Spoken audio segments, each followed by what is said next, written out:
All right, hello everyone, and peace of Christ to all of you. I hope my voice is coming good and clear. Please invite your friends. Um, I did not post anywhere yet that we are live on air, so please post around and tell your friends that we are here. Um, I'm going to post on Facebook right now and in other pages, so people will be informed. At the same time, I'm talking to you.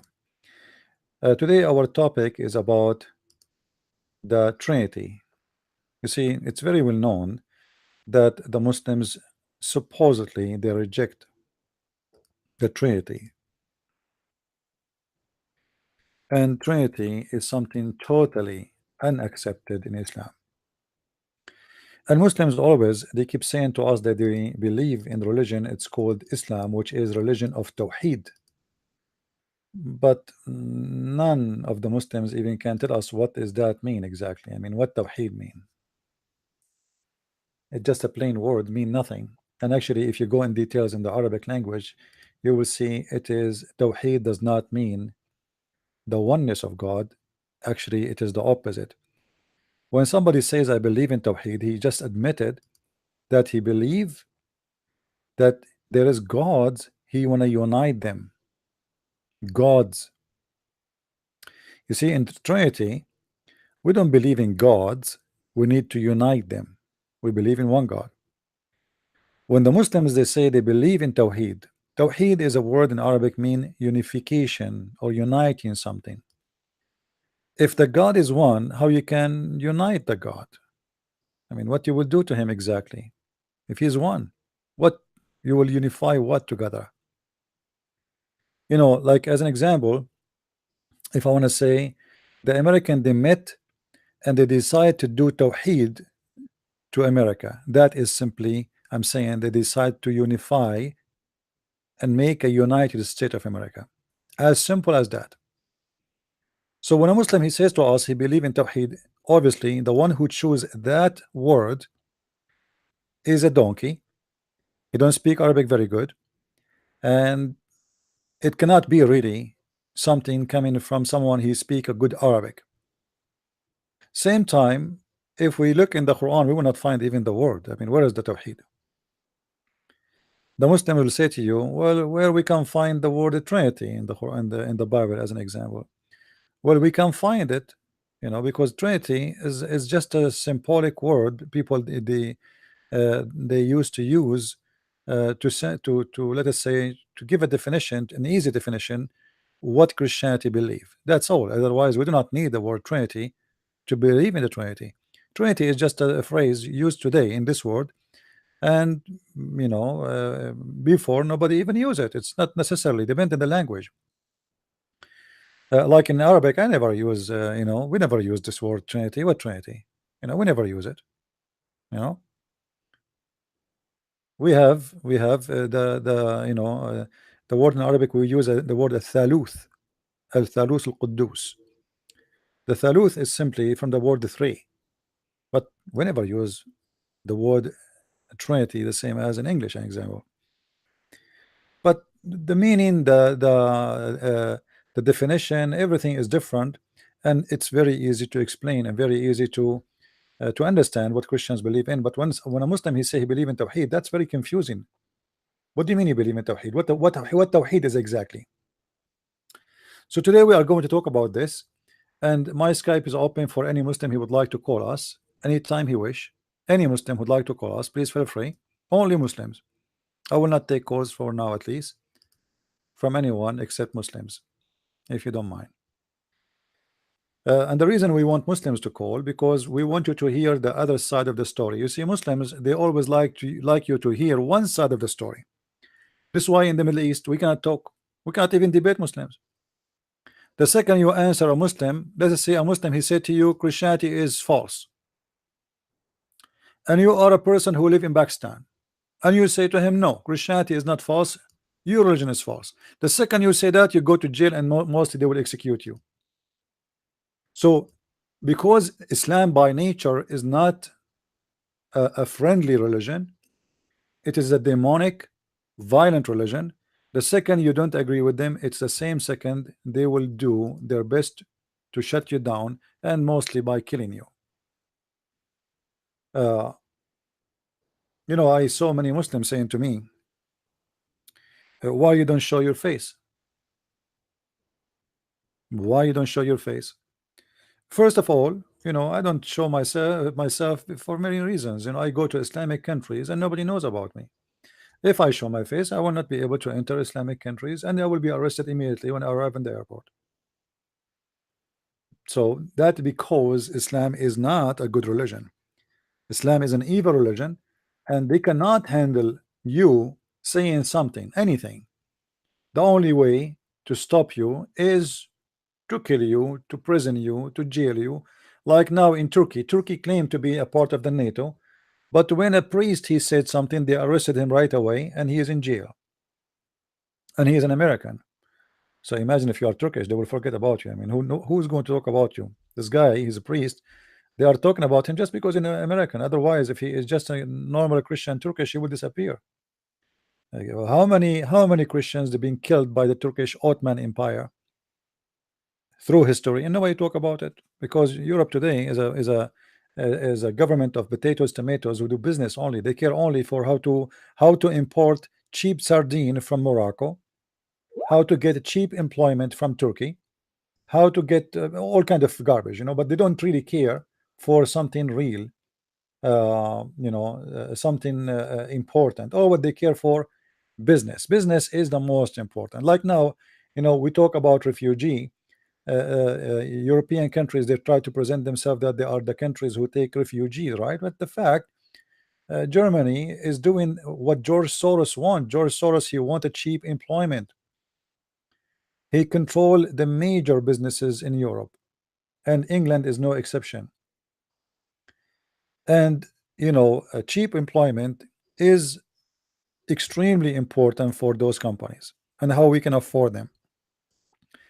If I want to hire, a British citizen who is a citizen already, well, he will ask for a lot of money, bigger salary, insurance, retirement, etc. I mean, let me get a refugee who will accept to work for almost nothing just to survive and maybe save some pennies in his pocket and send it to his family in Kenya, in Nairobi, in Zambia, in Ethiopia, etc. So they don't care really for anything about the value, like what you see in TV about we care, like this miracle is saying, we welcome refugees. This is not her words. Those are the words of George Soros, who own Europe. George Soros is a man who is really is the same as Muhammad in his time. He owned most of Europe. He owned most of America. He owned most of Canada. He owned most of Australia. He owned most of Saudi Arabia. He owned most of Kuwait. Most of he owned the world. He is the guy who make people kings and president. And this guy, is what appear for you to be a person like when you hear the agenda of the liberals. Always you ask them who is the one support you by money. I mean, the money of the liberals is coming from where? Coming from George Soros. Okay, wow, who is just George Soros? Why George Soros is so interested in bringing those refugees from the Middle East and from Africa? Why is so important? Is that because he care for a human right? He care for the poor. If he care for the poor, what about you give all the money for you have for the poor? What about tomorrow you donate 50% of your budget for 1 year, not all entire life, to the African in those poor countries? Let us see the good of you. He don't want to do that, and he will never do that. They donate only for parties who want to take control of countries, to make a president win or to make a president lose. If the president go against them like Trump, they will give him the hell of time, and they will do everything in their best so they can take him down. As we see right now in America, Trump, he presented a guy for the Supreme Court to be a judge, and he is a conservative judge. So the conservative judge, that will make the majority of the judges in the Supreme Court of USA, they are conservative, and this is a big problem to George Soros. how he can control America after now. So look what happened. Every like this guy, suddenly a woman, she appeared and she said, this guy, he tried to rape me. And then another woman, she said, his guy, he exposed his penis to me. And then a third girl, she said he was trying to kiss me. And I'm sure they will bring more. Now every whore in the country, suddenly she became molested or been attacked by this guy. 36 years ago they claim he did those things. 36 years ago. This guy is a judge all his life. They never mention and they said a word against him. And now suddenly he is the biggest scumbag ever. All of this is because George Soros, he will not let the Supreme Court go in the hand of the conservative, for that will make him lose. And maybe even they might even do some extreme measurement against him and check if he is legal, if he is, I'm sure this guy, he have a lot of illegal activities. So they do everything they can to stop. And same as history, same as religion, always is written by the one who have the power. You see, they asked me about Hitler. For sure Hitler is a criminal, there is no question about that. But if Hitler was the winner in Second World War II, do you think anyone will dare to speak against Hitler? Do you think any of you will dare to say if you are Nazi, you are rejected, or even you will be arrested? That will be a joke of the century. Nobody will dare to do so. Always history written by the hand of those who win. Those who lose, they are defeated and they have no history to write. If Hitler was the winner, everybody today will be praising him, and if not worshiping him, because he will force you to worship him anyway. And Islam is no exception. Hitler of Islam, Muhammad, he and his gang, they kill anyone speak against them, and we can show you tons of thousands of examples of Muhammad killing people for just speaking a word against him. As an example, there's a woman, her name is Qirfa, or there's a guy, his name Abu Akif, or we can quote many stories where Muhammad, he killed people just because they said an opinion against him. Somebody, if you say Muhammad is a false prophet, the second you say that, you will be a target to be assassinated by Muhammad gang. Now Muhammad, or let's say the gang of Muhammad, became victorious, and they are the one who's writing the history. And the one who write history is the one who tell history. The one who lose, nobody speak about the true history, or at least the other side of the story. You see, today France celebrating the heroes from Algeria. The heroes from Algeria.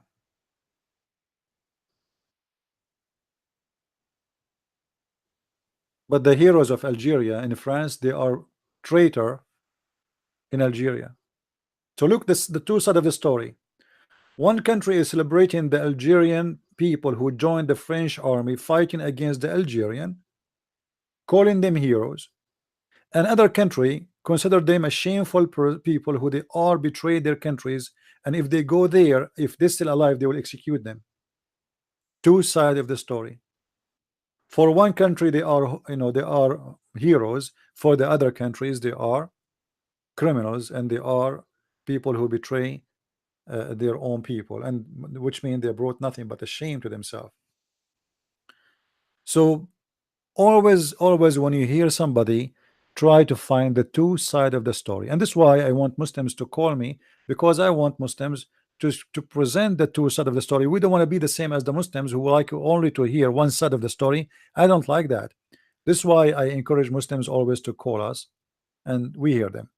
Now the last debate I have with this guy, Dr. Rohi, if you remember, if you notice, there is some Muslims posting in the text saying this guy is not an imam and he is not a doctor, this guy is a liar, etc.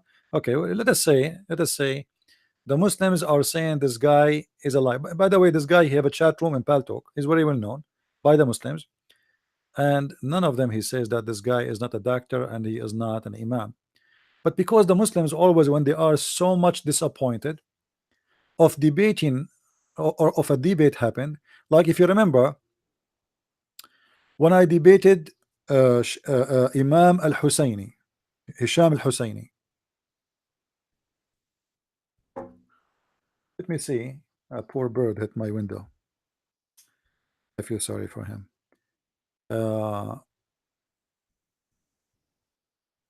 Let me see if I can get you the video so you can see the. If you can see the comments, you will see how the Muslims, they are accusing this Imam that I paid him money. I mean, this guy is the head of the Islamic Center of Michigan.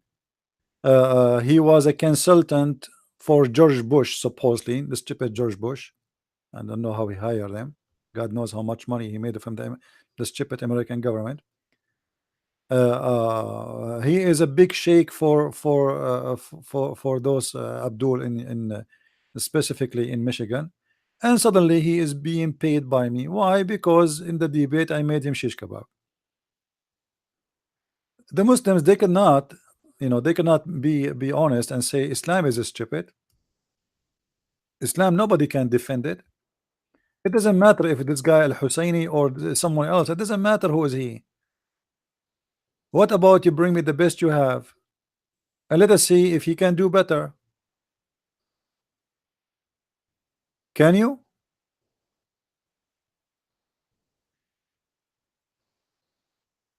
I found a debate with Hisham al-Husayni. Hold on, let me give you a second.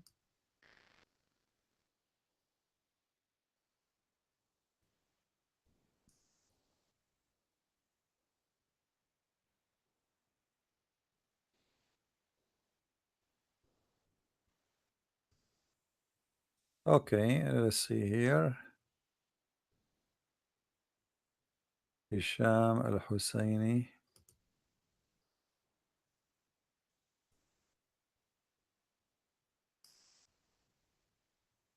All right. شكرا لكم. اهلا وسهلا. معي كمان الاخ كريستيان. اهلا وسهلا بك. تفضل، معك 7 دقائق من الان. اولا يعني نبدا بالسلام، سلام المسيح على الشيخ هشام، ونرحب به معنا في البرنامج، واتمنى ان يكون هذا النقاش. This is a sheikh. You will see him in the screen. This guy, and when he started speaking with him, as you see, he is wearing the Islamic clothing, and he is a sheikh, and he is well known, and he have interview with the Sean Hannity in Fox News. I mean, this guy is very well known. Still, the Muslims, because they were very much unhappy by what happened in this debate. So what they will do? They have to make a discredit, like this guy. He obviously he cannot be a sheikh. I mean, how come he is sheikh but he is so stupid? I mean, have you ever a Muslim he can answer anything? Why you are blaming me? Look how many interview this guy he have. Fox News, all kind of, they could not make him say the truth. Look, this is in Fox News. This guy is very well known, and just because he could not answer me, the Muslim Abdul, they accuse him to be a false sheikh, and even I paid him money, and maybe I give him some potatoes, tomatoes. This is the scenario always. Anyone I debate, I hope the screen is coming. This is the guy. Anyone I debate, he will end to be in the garbage bag of the Islamic basket, because they cannot explain why he could not answer. They could not explain why Islam is so stupid. So what we will do now, I mean, okay, Islam is really in trouble. Islam is stupid. Islam is crazy. If you watch the debate, this guy was jumping left and right. He don't know what to do with himself. He have no idea what to do. الله ترسه هو التقية، هو ترس الله، وبالتالي حتى رسولكم يقول وأمتكم تقول بأن دفاع الله عن نفسه هو بالكذب، ولهذا نرى القرآن يقول بأن الله قد شبه بالمسيح شخصا يشبهه فدافع عنه بهذه الطريقة، وبالتالي فإن الله في القرآن غشاش. المسيح نهانا على أن حتى نقسم إما أن. Anyway, if you see, you can watch the debate in Arabic.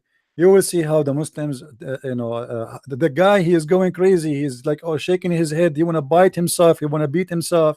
He don't know what to do. In the beginning of the debate, guys, this guy, he gave me a speech of how friendly Islam is.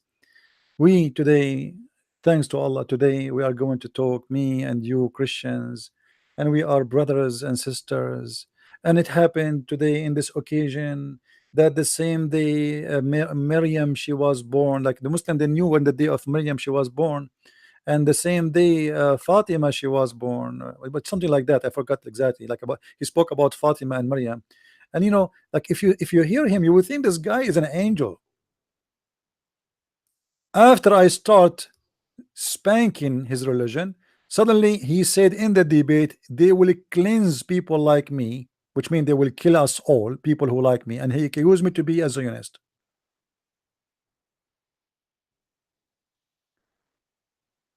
For the Muslim, this guy, he is not a good sheikh, he is a fake sheikh. أقسم بالله أن هذا عميل صهيوني. Did you hear it? He said, I swear by Allah, this guy is an agent for the Zionist.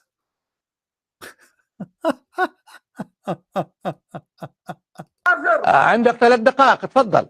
طيب يا أخي أقسم بالله أن هذا عميل صهيوني، وأنا لا أتشرف باللقاء والمناظرة مع عميل صهيوني. إنه يكره عيسى، إنه يكره التوراة والإنجيل، لأنه يسيء إلى المسيحية بهذا الأسلوب، يسيء إلى الله بهذا الأسلوب ويتهجم. يا أخي نحن نريد أن نتعاون مع المسيح. Brother, we are trying to get close with the Christians, but this Zionist Christian prince, I swear by Allah, he's a Zionist. I swear by Allah. I mean, he could not answer me about anything. I said, look what he do. All the Muslims are the same. What is the answers? All the things I said, answer me. I am a Zionist. I am a dinosaur. I am whoever I am. Who care? What about you give us questions or answers for what we said already? This is what you have. He's Zionist. So all of them, they are from one, like they have one agenda. We bring them sheikhs wearing big abaya, big balushi tabushi in the top of their head. They have no idea how to answer. They sound stupid. They talk stupid. Islam is stupid. It's not my fault. And then what they say to you, you are a Zionist.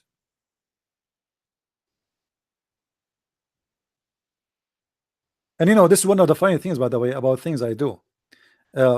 Because I always say things as it is. As an example, the Protestant get upset from me because I defend the Catholic. I'm not defending the Catholic. I'm saying the truth.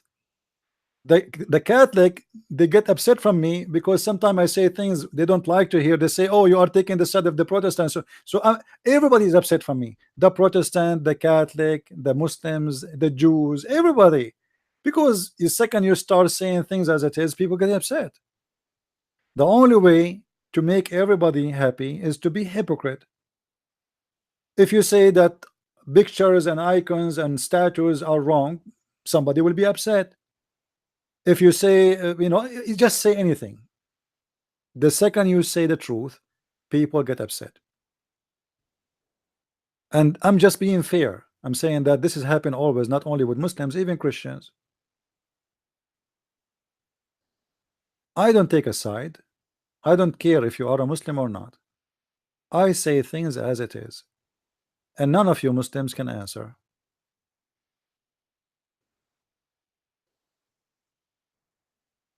For me, I don't care what even like a Christian sect you are. I don't care if you're Catholic or Protestant, because those names mean nothing for me. Honestly, they mean nothing for me. I believe all those names are not even Christian names. Those are from the devil who divided us to make us churches, not one church. Christ is the leader of one church, and all those who believe in him, they are his followers. There's no Catholic, there's no Protestant, there's no Orthodox. All of this is from the division of the devil, and I refuse to be part of his plan. Same as Islam. Islam could not conquer the Christians by Islam, so we conquer them in different way. We make them Catholic and Protestant, and we make them kill each other. This is what the Quran says, chapter 5 verse 14. I will string hate and enmity between them until the judgment day. Who? The Christians. Who is talking? Allah. And who is Allah? Muhammad.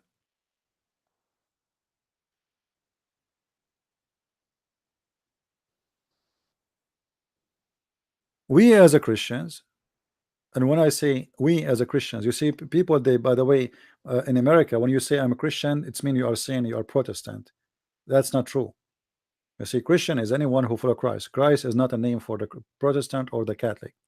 So we as a Christians, which mean whoever believe in the Messiah to be our Savior, we should be always united against anything is evil. All of us, we are united by him, that he is our Savior who died for us in the cross. He resurrected. He believe in the Father, the Son, the Holy Spirit. We believe in everything is the same, and the differentiation between those churches is very silly. But you know what? When the devil, he want to divide, he make you really like a Muslim who hate everybody around you. You will see, you know, if you go right now, search for the number 666. Sometime the Antichrist is Trump, the Pope, Hillary Clinton, Muhammad, as you wish. You can make the number as you wish, you know. I mean, anyway, but there is people. I mean, sometimes they mention names are very funny. I mean, what those names have to do with the Antichrist? Everybody have his own agenda, and you, when you try to be honest, you don't take a side of anyone, you will find yourself alone. You see, when Muhammad, he claimed to be a prophet, he needed a group to join. He cannot be a prophet without a group. It's the same as somebody going inside the jail and you don't have any gang to join. You have to join a gang to protect yourself. So Muhammad, now he claimed to be a prophet. What he will do? How I can be a prophet? I am not a Christian, I am not a Jew, I am not a Sabian.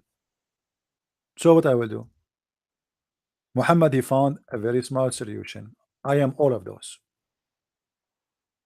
I am a Christian, I am a Jew, I am a Sabian. But the Sabian, they hate the Jews and they don't believe in the God of the Christian and the Jews. In the book of the Sabian, they call the God of the Jews Satan. That's what the Sabian believe. And the Sabian, they hate the Jews and the God of the Jews for a very simple reason. Anyone knows why? Anyone remember why? Who remember why the Sabian? We mentioned that before. Why the Sabian, they hate the God of the Jews?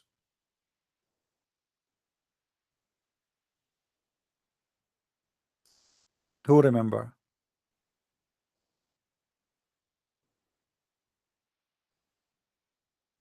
Nobody? Look like not many of you is taking notes.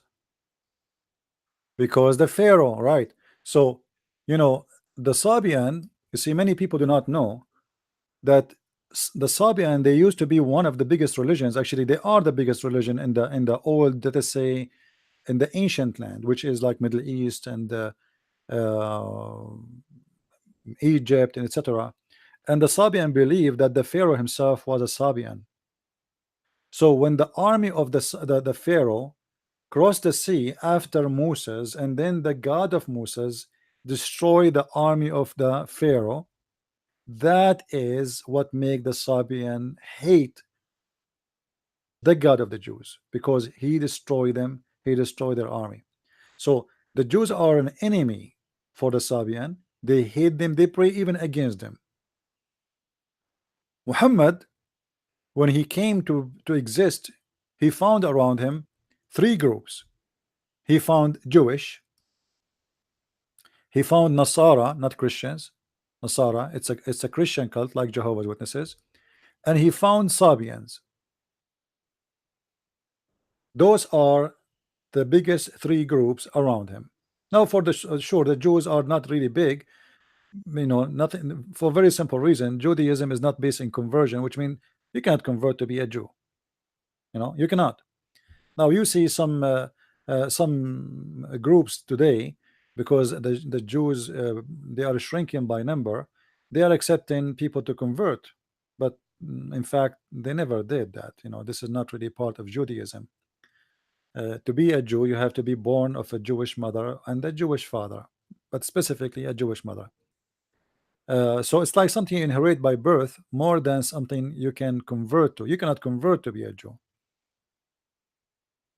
So Muhammad, he wanted to be part of a group, and because he is a politically correct person, as long he is weak. In the beginning, he speak to the Sabian, he's a Sabian. He speak to the Jews, he's a Jew. He speak to the Christian, he's a Christian. The same as Obama. As you see in front of you, Muhammad, he promised the Christians, the Jews, the Sabians to go to heaven. I mean, why the Sabian will go to heaven? The Sabian, they worship stars, they believe in creators, there's many gods, and those gods have ranks. So how we promise the Sabian to go to heaven? What is what is behind that? People don't want to think about it. Why Muhammad is promising the Sabian to go to heaven? I challenge any Muslim to tell me why. If there's any Muslim can tell us why the Sabian will go to heaven. You see, the Muslims, and this is a clear proof that Islam is a false religion. The Muslim, they say to us that Muhammad, he believe in the same God of Christianity and the God of the Jews, but the Sabians, they hate the Jews and the Christians gods. It is their enemy. In their books is written that say the devil Adonai, you see, Adonai is one of the words described by the Jewish scriptures about God.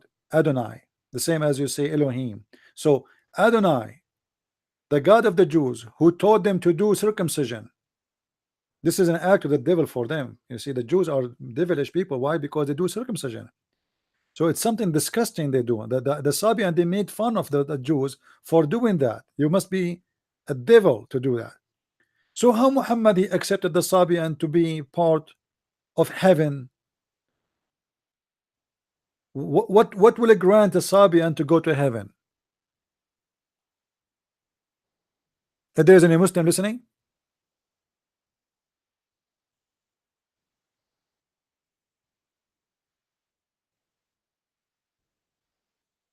anyone who is a Muslim is listening, he can give us a little answer.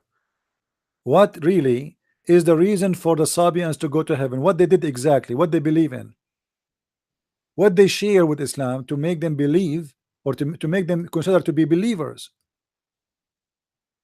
Do the Sabian believe in Allah? Muslims, do the Sabian believe in Allah? The answer is yes.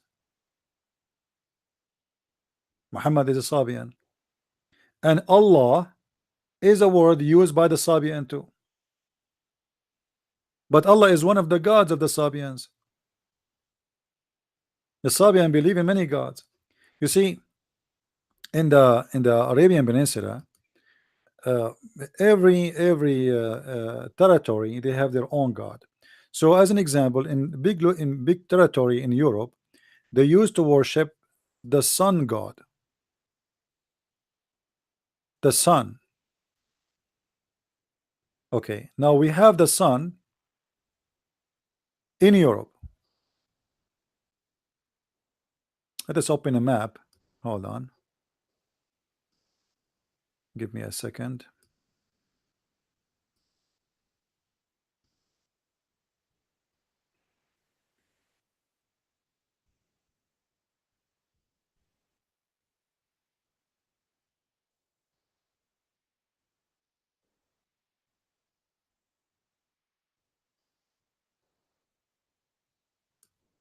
All right. Let us show you in the screen.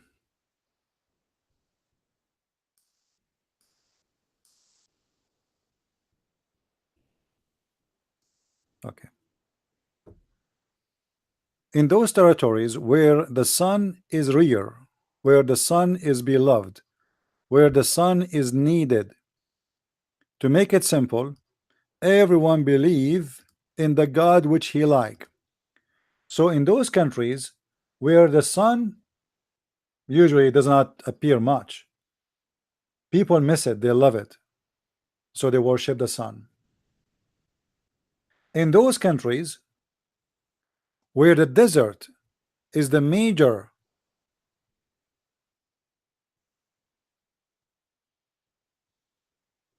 land like Saudi Arabia, Jordan, etc., this area, they are in love with the moon because the sun bring death to them. The sun bring death. No water will disappear fast. It's hot. It's extremely hot. It's death. It's kill the grass, the animals. Here, the sun bring life. They wait for the sun for long. So the sun is the God to be in love with because they need it.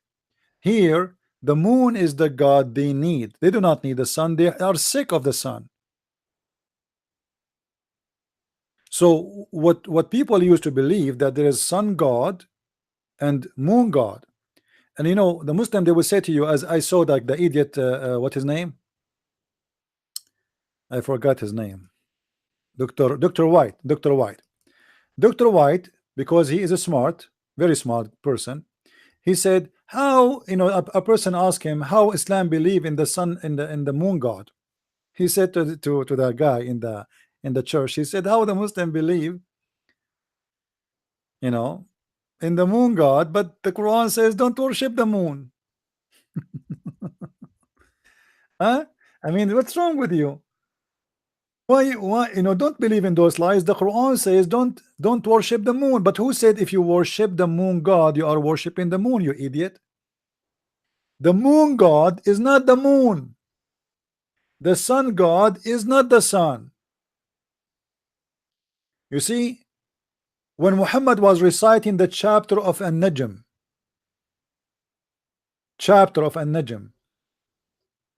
and his cousin, he said, Kafartu bi Rabbi Najm. I am a kafir in the Lord of the Najm. I don't want to believe him. Muhammad did not say that the Najm is God. He said the Najm have a Lord. Same as the moon have a Lord. So worshipping the moon God does not mean you worship the moon. But the moon is a symbolic or the sign of God, which is the God of the moon.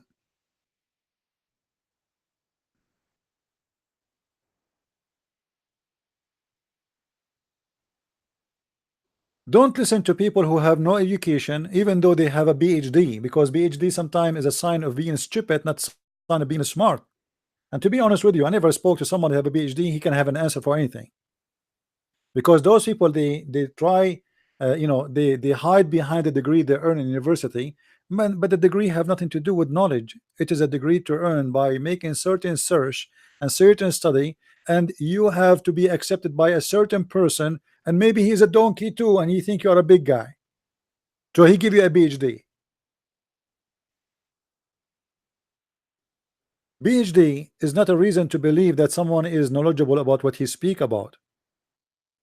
I remember once I sat next to a blind man in a bus, and it was like few hours travel, and I was astonished by the knowledge of this man, and he's blind. Unbelievable. He's like a walking, talking library. I loved sitting next to him for those 2 hours, and I'm assure you he have no degrees.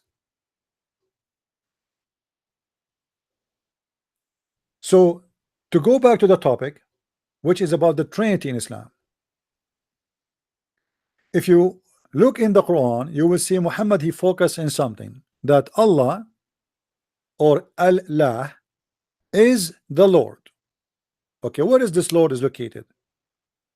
He is located in heaven. Let us make an empty space here so we can draw. I am sure you like my drawing as usual.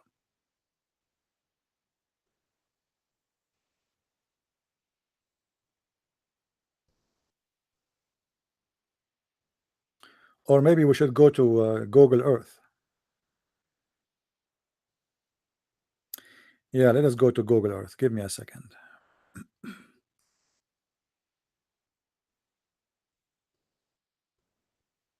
And please, if you are a Muslim, feel free to call me. All right. And present your case as a Muslim. You are more than welcome. You see, we open our call for like hours, and then they say to you after we close that you are wrong, he's liar, he's a deceiver, etc. But during the time we are on air, they don't call us. Where is Google Earth? Here we go.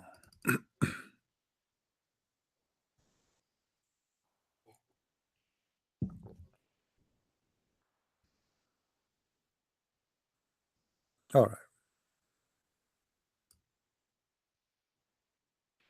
Usually when I open Google Earth, it's slow my internet, but I hope it's not going to be the case this time. All right. So this is in front of us here, our Earth. The Quran focus always that there is a place which is called the house of Allah, and supposedly this is Mecca, and this is Mecca here. Let us make a dot. This is Mecca location here, and then above Mecca exactly, supposedly is the throne of Allah. Allah is sitting here on his throne. Allah, who is sitting in the throne, carried by 8 angels. Every angel have 4 faces. Underneath of him there is air, and above him there is air, as the hadith says. Allah, he sent Adam to India, and actually specifically to Sri Lanka. And then Allah ordered Adam to do Hajj all the way from Sri Lanka all the way to Mecca. I hope the screen is coming clear to you guys. Let me know please if you have any problem. Is it coming good?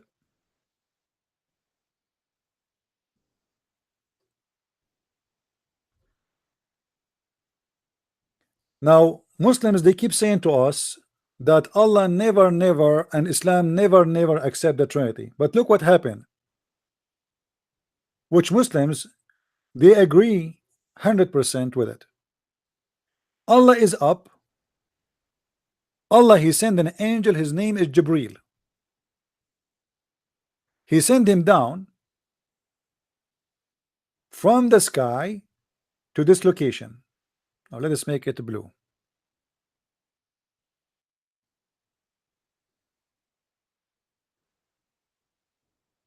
Or red. And then in this place, Allah created a man, his name is Muhammad.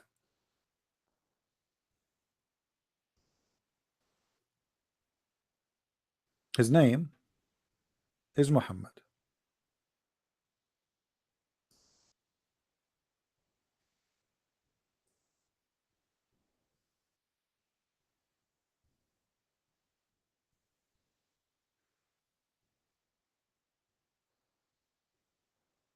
And notice with me right away how the Trinity is created. We have Allah in the sky, he have a job, he is the Lord. We have a middleman, he is an angel, and actually the Muslim, they call him the Holy Spirit. And then we have a guy who is a human being, his name is Muhammad. And he is the one who will accomplish everything to make Islam spread and to make people worship Allah. But you will notice here with me that Islam is not capable to be exist without the number 3. If you ask a Muslim, can I convert to Islam by saying I believe in Allah? He will say no. How I can convert to Islam? He said to you, you have to believe in Allah and Muhammad. Okay. Can I believe in Islam by Allah and Muhammad without believing in the Holy Spirit? He say no. You have to believe in Allah and Muhammad and the Holy Spirit. Can I believe in Islam that Allah, he inspired Muhammad directly without the Holy Spirit, they will say no. You have to believe that the inspiration came to Muhammad by the Holy Spirit. Can I believe in Allah and the Holy Spirit without believing Muhammad? No. Can I believe in Muhammad and the Holy Spirit without Allah? No. So the Trinity in Islam is extremely exist. It's in the front of your eyes. Islam is not exist without this Trinity. Now here we need to ask few questions. What is the need of Jibril? Jibril, the middleman, who, as you see, he is in the middle. And by the way, this is not Gabriel. Muhammad, even the name, he was not able to quote it correctly, so he called him Jibril. As usual, he never quote a name correct. The same as who is the father of Mary. His name is the father of Mary and the father of Moses and the father of Aaron is Amran. What Amran? Who's Amran? Amram became Amran. Gabriel became Jibril. As usual, no problem. So here now we have Allah. Let us clear a little bit the screen.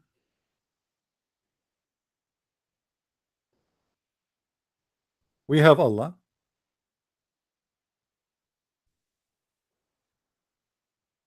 We have Jibril and we have Muhammad. The Trinity of Islam is based, or Islam is based on this Trinity. Now someone might say, well, what about the Quran? Well, the Quran is not a person. Trinity is about person. Allah is a person, Jibril is a person, Muhammad is a person, and Islam based on a three person. But you will notice with me that Islam try always to replace the name of the Messiah. If you remember the hadith where it says the Muslim believe that Allah, he said to Muhammad, if not you Muhammad, I will not create the universe.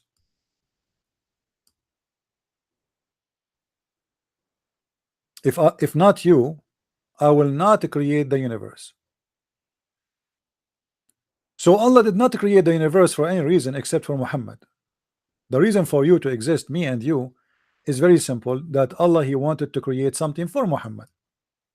The purpose of the creation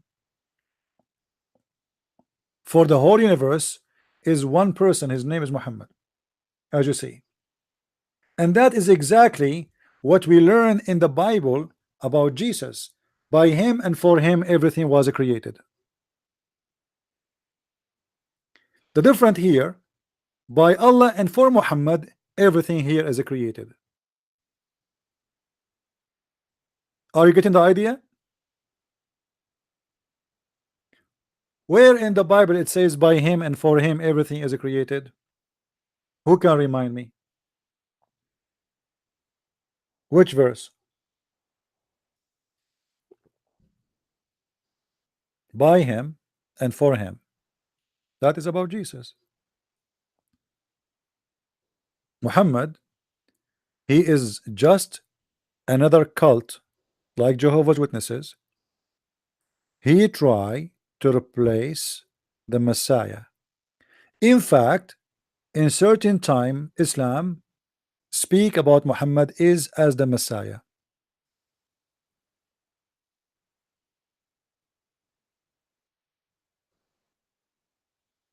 And I believe that in certain time Muhammad, he did not speak about himself to be a new person. He spoke about himself to be the Messiah. And I will make it simple for you. Muhammad, he had many names. The most famous one is Muhammad. What Muhammad mean?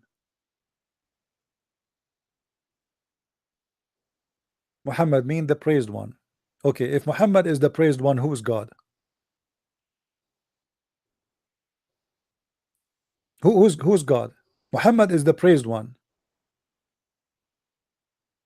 See, Muslim, they believe in the Trinity. They believe in Allah and Muhammad and Jibril.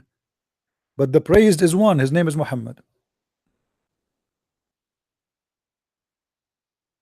The second Muhammad, he called himself such a name. He announced himself to be God, for he is the praised one.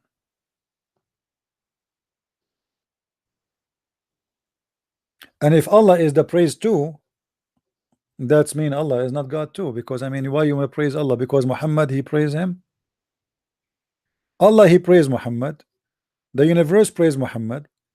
The angels praise Muhammad. Everything worship Muhammad. And Allah is just a tool to use, or a name to announce, but he have no reason and he is not important.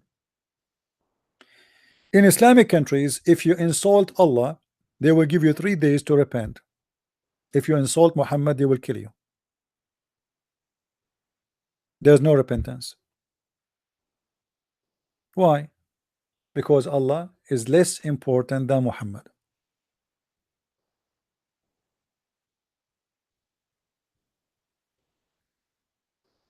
Do we have any Muslim here? He don't agree about anything of what I said? Would like to give me a call? Anyone? What kind of religion believe that if not Muhammad, sky and earth and heaven and hell will not exist? The trees will not exist if not Muhammad. The Shia, actually, they go farther in their madness from the Muslim Sunni. The Shia, they believe that Muhammad and his family, they wear stars or light in the forehead of Allah. So let us draw Allah here. You know me, I'm very good in art. So this is Allah, who have a face of a man. We are not sure if he's bald or not, but we will assume he is not bald. Who have 2 ears, he hear everything, but his reception is not good. And he have nose, he have a mouth, he have a cheek, he have a neck. I mean, you name it. Okay. According to the Shia, Muhammad and his family, they wear stars in the forehead of Allah. Fatima, Ali, Hassan, Al-Hussein, and Muhammad.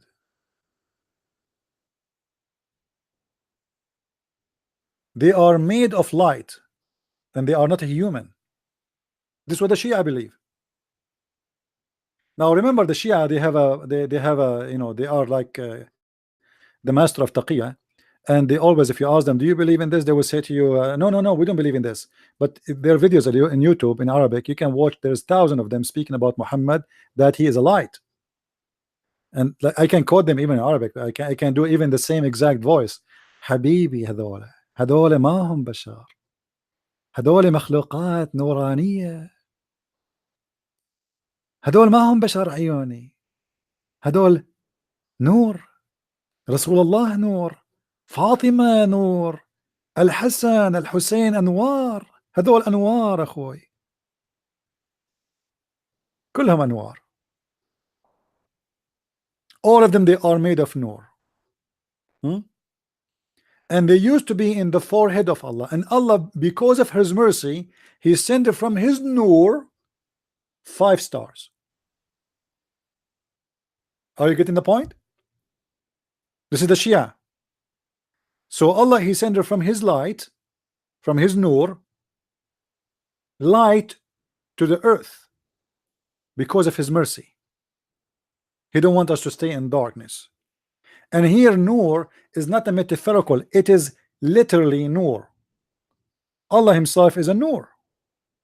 So Allah is nur, Muhammad is nur, Ali is nur, Fatima is nur, Hassan, Hussein are nur, and this is the family of Muhammad and his granddaughter, and all of them, they are made of light. If you ask the Shia, what is the proof that Muhammad is made of light, they will say to you,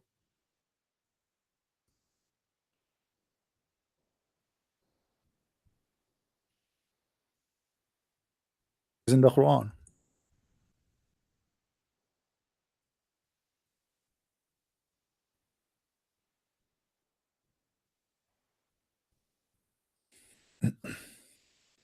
Chapter 33 verse number 46 says, وَدَاعِيًا إِلَى اللَّهِ بِإِذْنِهِ وَسِرَاجًا مُنِيرًا. Chapter 33 verse number 46. Translation. You can choose anyone you want. Allah speaking about Muhammad, saying, O Prophet, lo, we have sent thee as a witness and the bringer of good tidings, and a warner, and a summoner into Allah by his permission, and as a lamp that giveth light. The Shia, they say, see, he is the light who give, or he is the lamp who give light.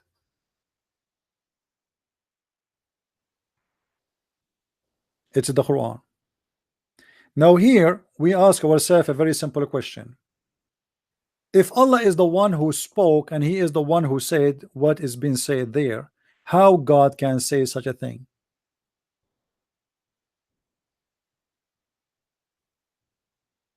Any Muslim can explain? How Allah he say that Muhammad is the light for the world? Who is the Muslim want to explain to me? Don't you see there's something wrong there?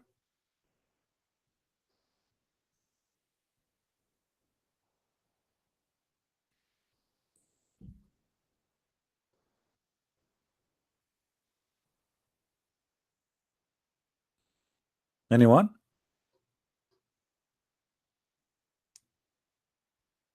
How Muhammad can be the light of the world? I mean, what does that mean? If Muhammad is a man, the Muslim they say to us, Muhammad is just a normal man like everybody. We don't worship Muhammad. This is what they say. But Allah in the Quran says that Muhammad is the light for the lamp. Why Muhammad is the lamp for the world? Who is the Muslim want to explain to me how this happened? Muhammad is the light for the world, but he steal, he kill, he rape, he's a child molester, he cheating his wife, he take false oath, he's a criminal, and he is the light for the world. I see the light in Afghanistan.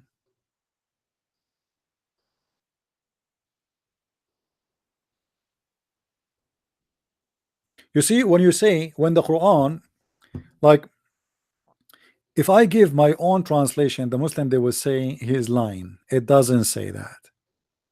Look what the Quran said. And as a lamp. This is their translation. I didn't say I agree. Just wait. A lamp. You know what lamp mean? You see, when somebody is a lamp, when we say he is the lamp, that means he is the source of light. There is videos on YouTube about scientific miracles in the Quran.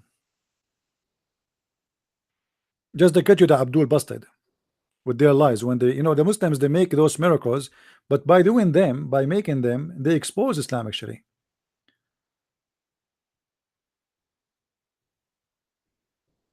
Let me close some applications. We close. All right.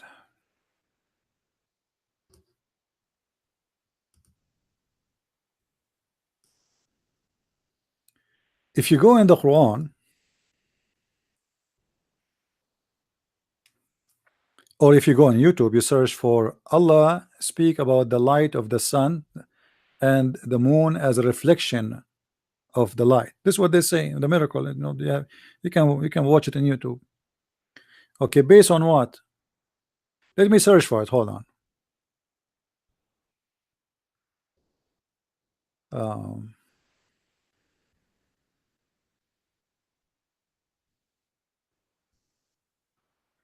Moon reflection Quran miracle. I will find it for you. All right.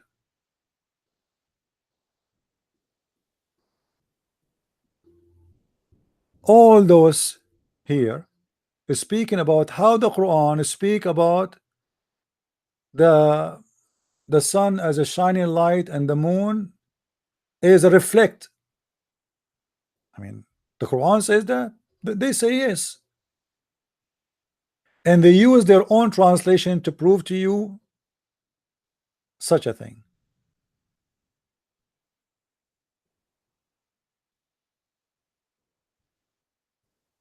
Quranic science or science, sunlight versus moonlight. All right. Science, huh? All right. If you go down here, it says nature of light, the light in the Quran, blah blah blah. Okay, here we go. And then here they go here. It is he who made the sun to be shining glory, diya, and the moon to be nur. Okay, hold on. Just to show you how Muslims, they are hypocrite and they are liars. They are saying to you that the word nur is a reflection light. This is not me, this is a Muslim website. You see, the website is about Islam, aboutislam.net. The word nur is what? Is the reflection light. The word diya is the shining glory, is the lamp. Okay, and then they quote for you different verse. They say, and made the moon a light, nur, and he made the light, the lamp, siraj. Okay, hold on. The reason I'm showing you the Muslim translation, just to show you how stupid what you just said. They just admitted that Muhammad is God. In the same time, they just admitted that Allah is nothing but a reflection of Muhammad. Why? I hope you guys are taking notes with me. And I hope later I will see some of you downloading the videos and saving those parts. Let us take a note. The word nur is reflection light. The word nur is reflection light. And the word diya is the lamp, according to them, not according to me.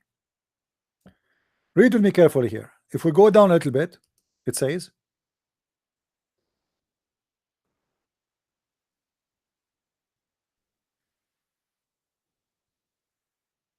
blessed is he who made consultation in the skies. Consultations? What is that? And placed therein lamp, siraj, and a moon giving light, munir, giving light. It's their translation. I did not say anything. Muslim, don't cry, don't throw rocks at me. We continue. If we go down in the article is explaining more what light, what siraj mean, and what diya mean. Go down.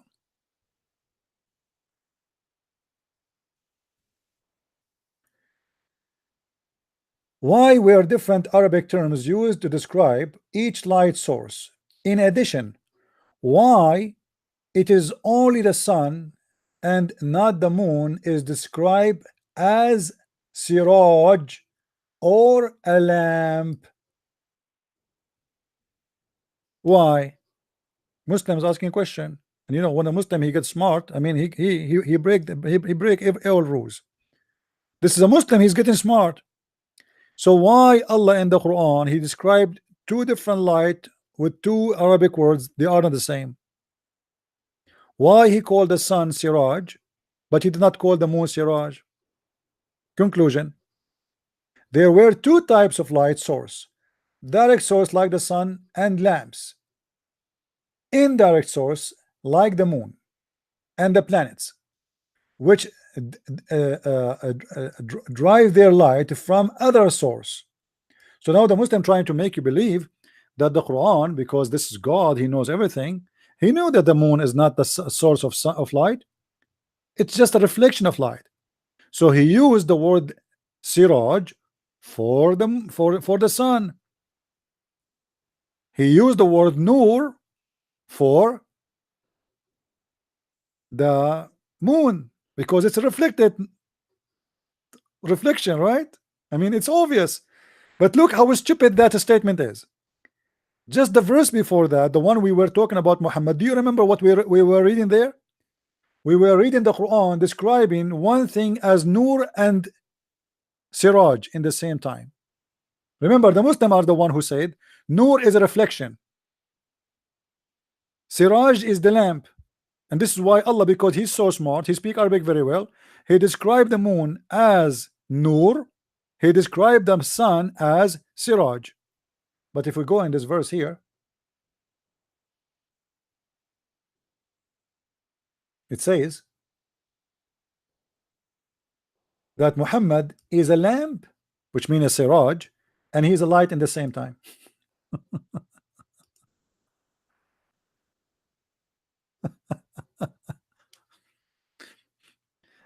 To make it simple for you, the word here light is nur.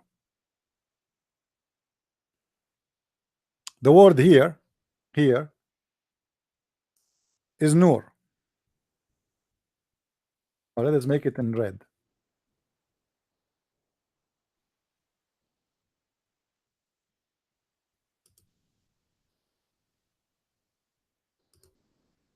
This word here is nur.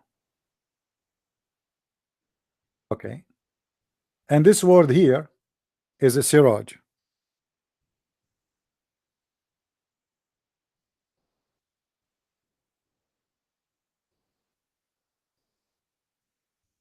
Do you understand what happened? What's happening here? In that statement, in that article, they say Siraj and Nur, they don't match because Siraj is a lamp, Nur is reflection. But this is not reflection. Is the Nur of Muhammad reflection of the Siraj when he is the Siraj? The Quran says he is a Siraj and he is a Nur. So how he is a reflection and he is the Siraj in the same time? But they say to us that the word Siraj used for the sun because it's a source of light, and the word Nur is used because it's a reflection. Guys, do you understand what I'm saying, or I made it complicated?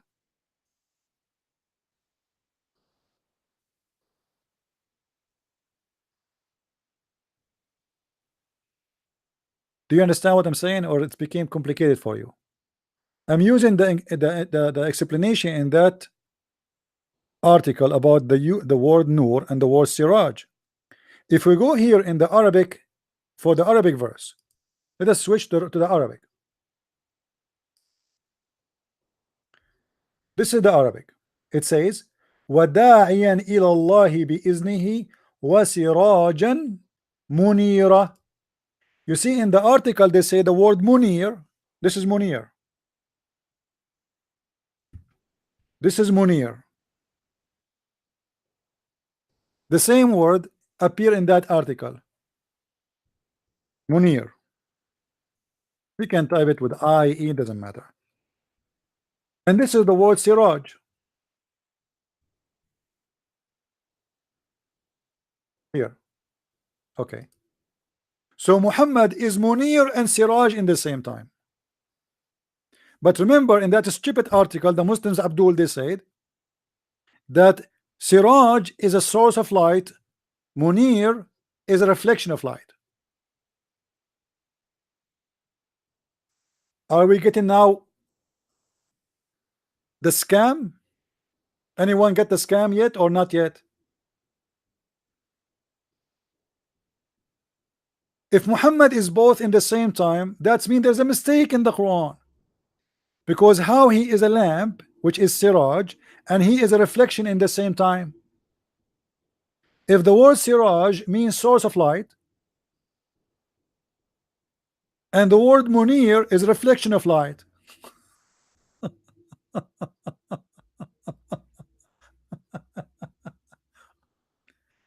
You know, those articles are the most stupid articles ever, and the one who wrote them, obviously he did not take a shower for 10 years, and he was busy killing fleas in his head during the time he wrote the articles. And mostly most of the ink was dropping in the article was coming from the butt of the fleas.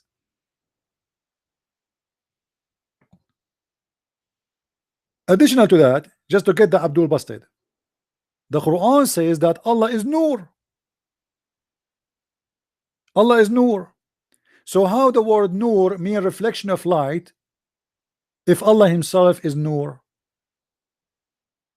And now we have a problem because of this article. The Muslim, they said, by claiming that the word Siraj, which I agree with them by the way, the word Siraj is a lamp. But by claiming that when Allah he said the word Siraj, he's making definition between source and reflection. If this is the case, then Muhammad is the source and he is the reflection in the same time. And that's mean Allah is not the source of anything. Muhammad is the lamp, and Munir, according to them, present the reflection of a light, not a source of light. So Muhammad is the lamp who reflect light. How he is Siraj, who is a source, and he reflect in the same time. There's a contradiction. However, the Quran says, Allahu nuru samawati wal ard. Allah is the nur of the earth and the heaven. By the Muslim saying that the word Munir and Nur mean reflection, that's mean Allah himself is not the source of any light, he is a reflection too. And by saying that Muhammad is Siraj and Siraj is the source of light, that's mean Muhammad is God and Allah is nothing but a reflection. He is the same as the moon.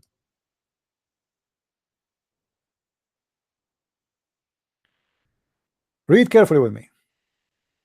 There are two types of light source: direct source, the sun like a lamps, and indirect source like moon, plants, which deliver their lights from the source. In more than one verse, Allah SWT described the sun as a lamp because both the sun and lamp share the property of being direct source of light. Arabic language is therefore more exact in using two different terms. Nur, hold on. Nur and Diya. Nur and Diya. That also have same meaning in other languages, are actually different terms of what source light they refer. The Quran also described the sun as Siraj, meaning glowing or a flaming lamp, or to show how sun luminous and bring with a flame. Again, this is so like this is scientific blah blah blah blah blah blah. Allah SWT is Nur. Allah himself is a Nur. Prophet, peace upon him, is Siraj.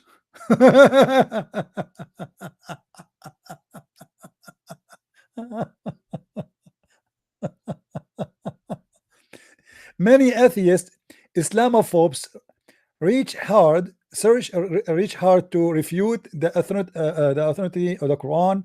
One such a refutation question why the Quran does not explicitly state that the moon is light reflect.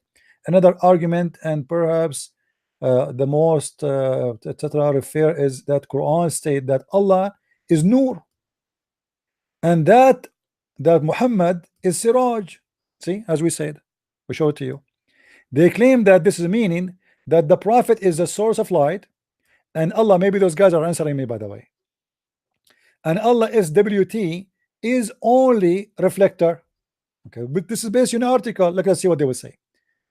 Such an argument might be valid if the book being discussed is a science book, textbook. Look how guys, a second ago they were talking about science. Do you see the hypocrisy? The same words, when they want it's about science, when they want it's not about science.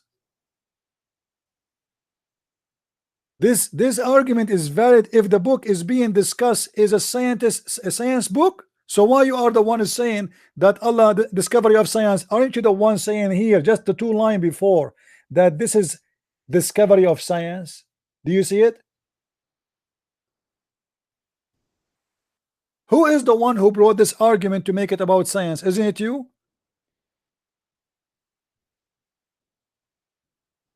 Do you see the hypocrisy? When they want, this is scientific words. When they want, it is not scientific words.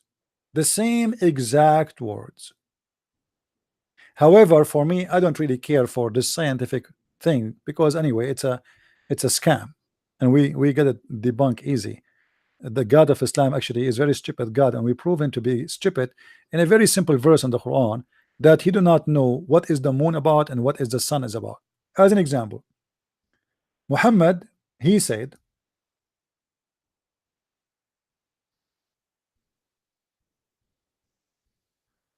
in the Quran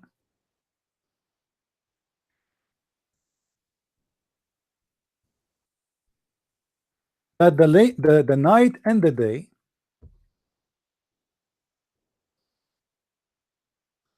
they run, and the moon and the sun. Let me show you.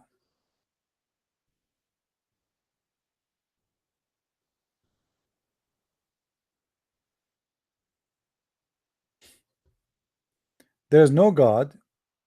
He can be in any way like have a little bit of knowledge. He will say such a thing. This is very stupid.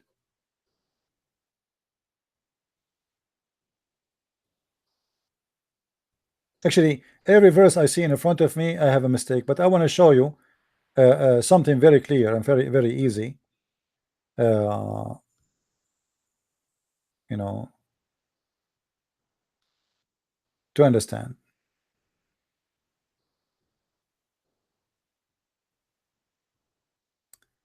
Which one I will choose? All right, read with me this one.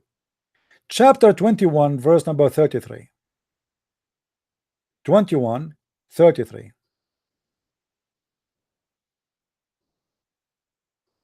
I'm going to read the Muslim translation. And he it is who created the night and the day. Anyone notice what is the first scientific error in this phrase? What is the first scientific error? Who wanna tell me?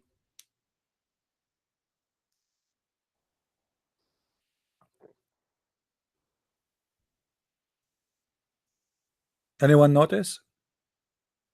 What is the first scientific error in this sentence?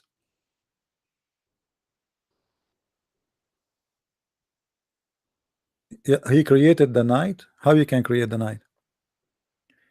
The darkness is the absence of light. You do not need to create it. It already exists. It's actually darkness is nothing. You know what I mean? Darkness does not even exist. I mean, this is what we see. I mean, as a vision, but in reality, there's nothing is called darkness. I mean, what darkness? There is something is called light. How you create darkness? That is the first mistake. Then he continue. And the sun and the moon, and they all of them they float, each in an orbit. The Muslim they say this is scientific miracle. Allah saying they float in an orbit. But look what Allah has spoken about. In Arabic it says, which the Muslim a word they don't translate, kullun fi falakin yasbahun. Kullun mean each. What Allah he counted now? Allah he count 4 items supposedly. The one is talking, remember Allah. Item number 1 is the night. Item number 2 is the day, and item number 3 is the sun. Item number 4 is the moon. And then he says each they swim in a ship, not orbit, by the way.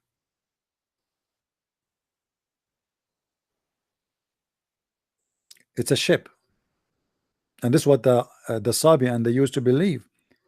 This is why actually all days you will see that people, they believe that stars, they have a ship, you know.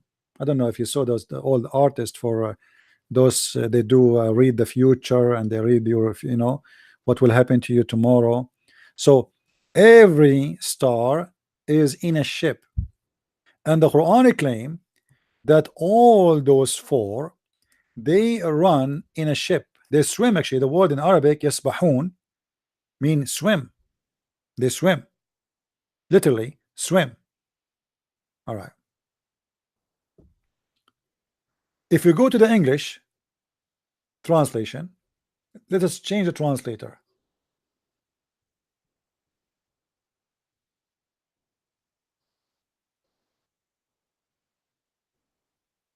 Read carefully with me. And he it is who has created the night, that day, the sun, the moon, and each floating in a boat. Anyone notice the mistake? What is the mistake here? Additional for the first one, where it says Allah created the night or the darkness. What is the mistake here? Who noticed?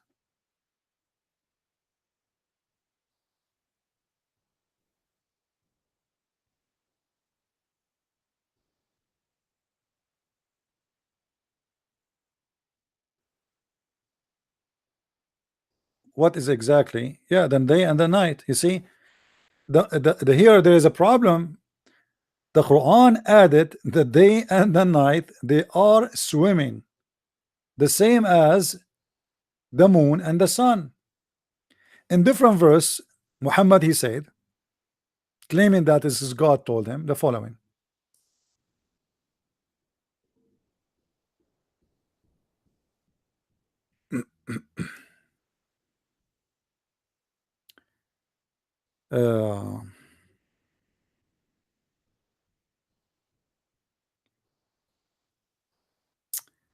See, I'm getting old. I'm trying to remember the verse. See what happened to you? Okay. What the verse, man? It wasn't a second in my mouth. Unbelievable. I just switched the website, and now I which verse? What the verse? What a verse? Okay.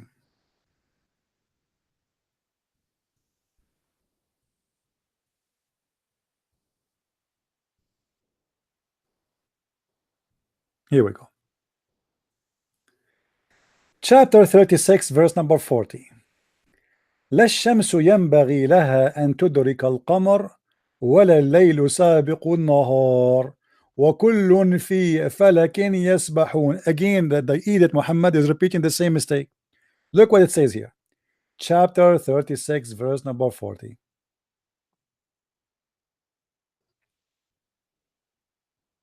It is not for the sun to overtake the moon. Actually, overtake is not really a correct translation. Tablugh is mean to reach. It's not for the sun to reach the moon. They cannot reach. And what does that mean? You know, what does that mean exactly? He's talking about the day and the night. Listen carefully. Nor does the night outstrip the day. They float each in, they swim each in a ship. Okay, so what the Quran again insists, that the sun and the moon, the day and the night, each one of them is swimming, and they will never meet. Anyone here can tell me what is the mistake? How many mistakes here?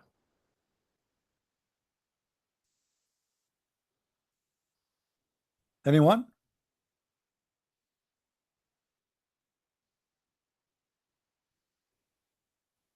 Only stupid ones who believe in such a garbage. Because in fact, when we have night, we have day in the same time. What do you mean they don't reach each other? And what we explain and what we say about what it's called the eclipse, isn't it in the middle of the day suddenly we have night? How this happen? Because the moon reach the darkness, reach the day. You know what I mean? We can have day and night in the same time. We can. Allah, He says you cannot. Why? Because the sun is a floating and the moon is a floating, and they will never reach each other, and the moon and the night and the sun and the day and the night, they will never outstrip each other. But for sure this is a stupid mistake because we know that we have day when we have night in the same time. Or what happened, Muhammad, you do not know that when we have daytime in Australia, we have night time in different place in the same earth. He thought, because he's a false prophet, speaking that God told him that the earth have night, and when there's night there's no day.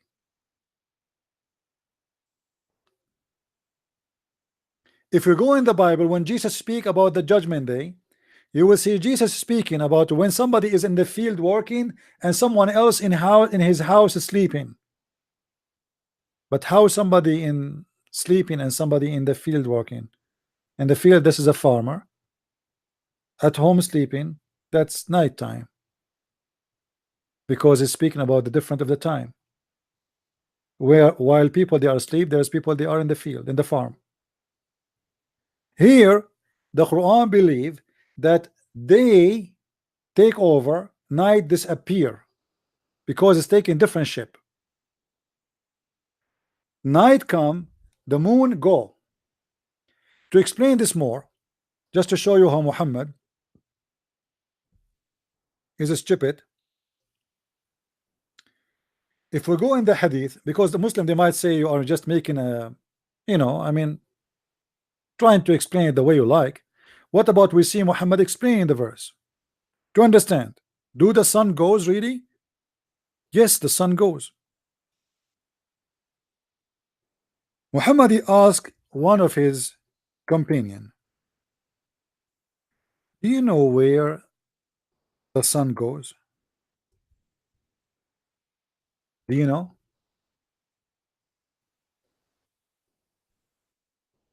Read with me carefully, because Muslim they might say he is fabricating the meaning. It does not mean that. Remember with me here, it says in front of us, chapter 36 verse number 8. Do you see it? It is the Muslims translation. This is number one. The hadith is even giving us, he's talking about what verse exactly in the Quran. So we have no issue. I mean, this is your prophet, this is your translation, this is your Muslim website, and this is the hadith number. Sahih al-Bukhari, book number 60, hadith number 326. I hope it's clear to you. Narrated by Abu Dhar. Once I was with the Prophet in the mosque at the time of the sunset. So take a note, it was the sunset time. The Prophet said, O Abu Dhar, do you know where the sun set? I replied, Allah and his messengers and his apostle knows best. And you see here, the Muslim they say that the Christians they do shirk because they share the name of God with the name of Jesus. But the Muslim they do that all the time. For us, Jesus is God, so we are not mushrikeen. We worship one God, and that is our Lord. It is you who is mushrik, because now you associate the name of Muhammad with the name of Allah, and you associate the knowledge of God with the knowledge of Muhammad. Allah and his apostles knows best. Who knows best? Allah and his apostle. That's it. Nobody knows best except two, not only one. Then Muhammad did not say to him, don't say my name, don't say that, say Allah knows only. No, Muhammad don't he is actually, Muhammad is asking this question. He want to hear this. He want to hear this part where the Muslim they say to him, Allah and his apostle know better or knows best. Muhammad he said, it goes and prostrate underneath the throne, and that is Allah statement. And then he read the Quran for him, and the sun runs in its fixed course.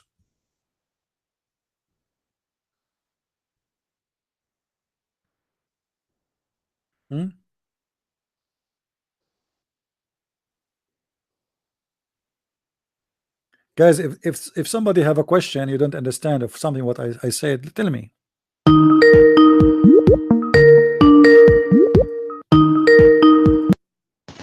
Hello. Hey, Christian Prince, how are you? I'm fine, my friend. How is everything with you? Yeah, I'm fine, thank you. I thought because Muslims are not calling and we are out of Muslims, let me try my luck today with you. No problem. Go ahead. How are you, bro? I'm fine. What do you want to share, my friend? Yeah, isn't this hadith, isn't this a contradiction with the Quran? Because clearly the Quran says something else. It says that the sun goes in a muddy spring, right? Isn't that a contradiction? No, actually, no, because you have to connect the dots together, because the Quran says that, and the hadith says too, that the sun goes and sit under the throne of Allah, and the throne of Allah over the water. You know what I mean? Okay, it's not a contradiction, because obviously Muhammad believed that there is Allah, he have a throne. You know, you see what Muhammad is doing, he is a thief. In the Bible it says that when God created the universe, what was? There was created the earth. The earth was covered by water, right? Yeah. Okay, and then God is above the water. He's above this earth. So Muhammad, he copied that. So we have water, and we have God. He is the Spirit of God is above the water. So Muhammad, he wanted to make same story, but he have to do some change. So now he come with some mix of legends that there is a sun found by Alexander the Great, sitting in a murky water. Allah chair is above the water, and the sun goes every day and prostrate itself, sleeping in the muddy water, and Allah in the top of it. And then Allah, and he's trying to explain why the sun disappearing, and that is very logical to understand at that time, because if you go right now, if we go to the beach and you notice the sun is going down, you will think the sun is going inside the ocean, correct? Yes. Okay, this is the normal like a normal behavior from a human being to believe in the old days, because they see every day, whoever live close to the beach, he will see the sun coming down and going inside the water, and even the water getting red. Okay, but what are you going to do with the mud? Because it says a muddy spring. Well, this is the reason it's called muddy, because obviously that area is muddy. This is why it turned red. You know what I mean? And not only muddy, it is hot too, because hamia is not only muddy, it is boiling. It's hot, yes, Yeah. boiling. So Yes. so because the sun is hot and it's going down in that water, and that water, the color changed and became muddy because it boiled, and because of the sun is inside it, is going to mix between the water and the mud. So Muhammad, if you go in the hadith here, let us see the hadith, the same hadith I mentioned to you, which are proving that there's no contradiction. Both of them prove that Muhammad is a liar. You know? Yeah, of course.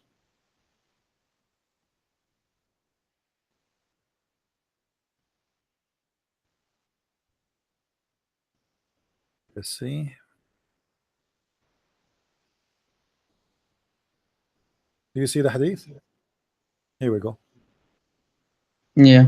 I was sitting behind the Messenger of Allah, SWS, this is like a PhD, who was riding a donkey while the sun was setting. He asked, do you know where this set? You see, he did not say where this, you know, what's happening here. He said where it's set. You see the word set? Yes. Okay. I replied, Allah and his apostles knows best, as usual. He Sure. said it's set in a spring of warm water. This is the Muslim translation. It doesn't say warm, it says hot. Warm hamia. Now, Yeah, exactly. now this is not a contradiction, as you see, because the Quran confirmed that. And the Muslim, they try to say to you about the verse in the Quran, that this is how he thought the sun goes, the guy. No, it's Allah. It's Allah saying but that. I mean, the Muslims Yeah. they try to defend. They say it is Zulqarnain. He thought that the sun sitting in the murky water. Yes, but it's not actually not Dhul Qarnayn. It's Allah saying that. Yeah, because the one is talking is Allah. It's not Zulqarnain. Yeah.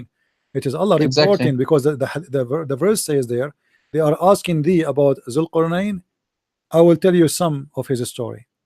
The one is Yes. talking. He is the one is telling what happened to him, and he's reporting what he found, and he found it sitting in the murky water. So the Muslim, clearly Allah is not all knowing, because he doesn't know where the sun sits. Allah is not all knowing. Muhammad is not all knowing. Nobody is all knowing. The Muslim do not know. Allah knows best, and Muhammad knows best. And shut up! Don't ask me questions. That's the whole story in Islam. You know. Chapter 5, chapter 5, verse 101. Ask no questions. Ask no question. Well, we Christians, we are different, right? We like to ask a lot of questions. We seek the truth, and we are about the knowledge, right? So I have a different question. If we go to chapter 4, CP, chapter 4, ayah 157. Okay. 157. 157. It says, "Indeed, we have killed the Messiah." So the Jews here are talking, right? "Indeed, we have killed the Messiah, Jesus, the son of Mary, the messenger of Allah, and they did not kill him, nor did they crucify him." Question number 1. If we go to the Bible, we know that the Romans killed Jesus, not the Jews. So how is it possible that the Quran is saying that the Jews killed Jesus? That's problem number 1. Problem number 2 is, and it says, the ayah says clearly, "And they did not kill him, and did not crucify him." But here is another problem. Problem number 2 is, how is it possible, if we go to the historical facts, that we see that the Romans, they never put dead people on the cross, they crucify people, and because of this severe punishment, the people die. And normally they die after a couple days, right? Not like Jesus. It's a miracle, of course, that he died within a couple hours. But so we have 2 problems. Here, the Jews never killed Jesus. It was the Romans. It was a punishment by the Romans. The Jews were not allowed to kill Jesus. And problem number 2 is, it clearly says they did not kill him and they did not crucify him. So according to the Quran, they put a dead Jesus on the cross. So what's your opinion about that, Christian Prince? Actually, I read the verse differently from the way you are reading it, and I will tell you why. If we go here, it says, وَقَوْلَهُمْ إِنَّا قَتَلْنَا الْمَسِيحُ عِيسَى بْنُ مَرْيَمْ رَسُولُ اللَّهِ وَمَا قَتَلُوهُ وَمَا صَلَبُوهُ وَلَكِنْ شُبِّهَ لَهُمْ. Here there's something you need to acknowledge, that the verse confirms the crucifixion. It does not deny it, actually.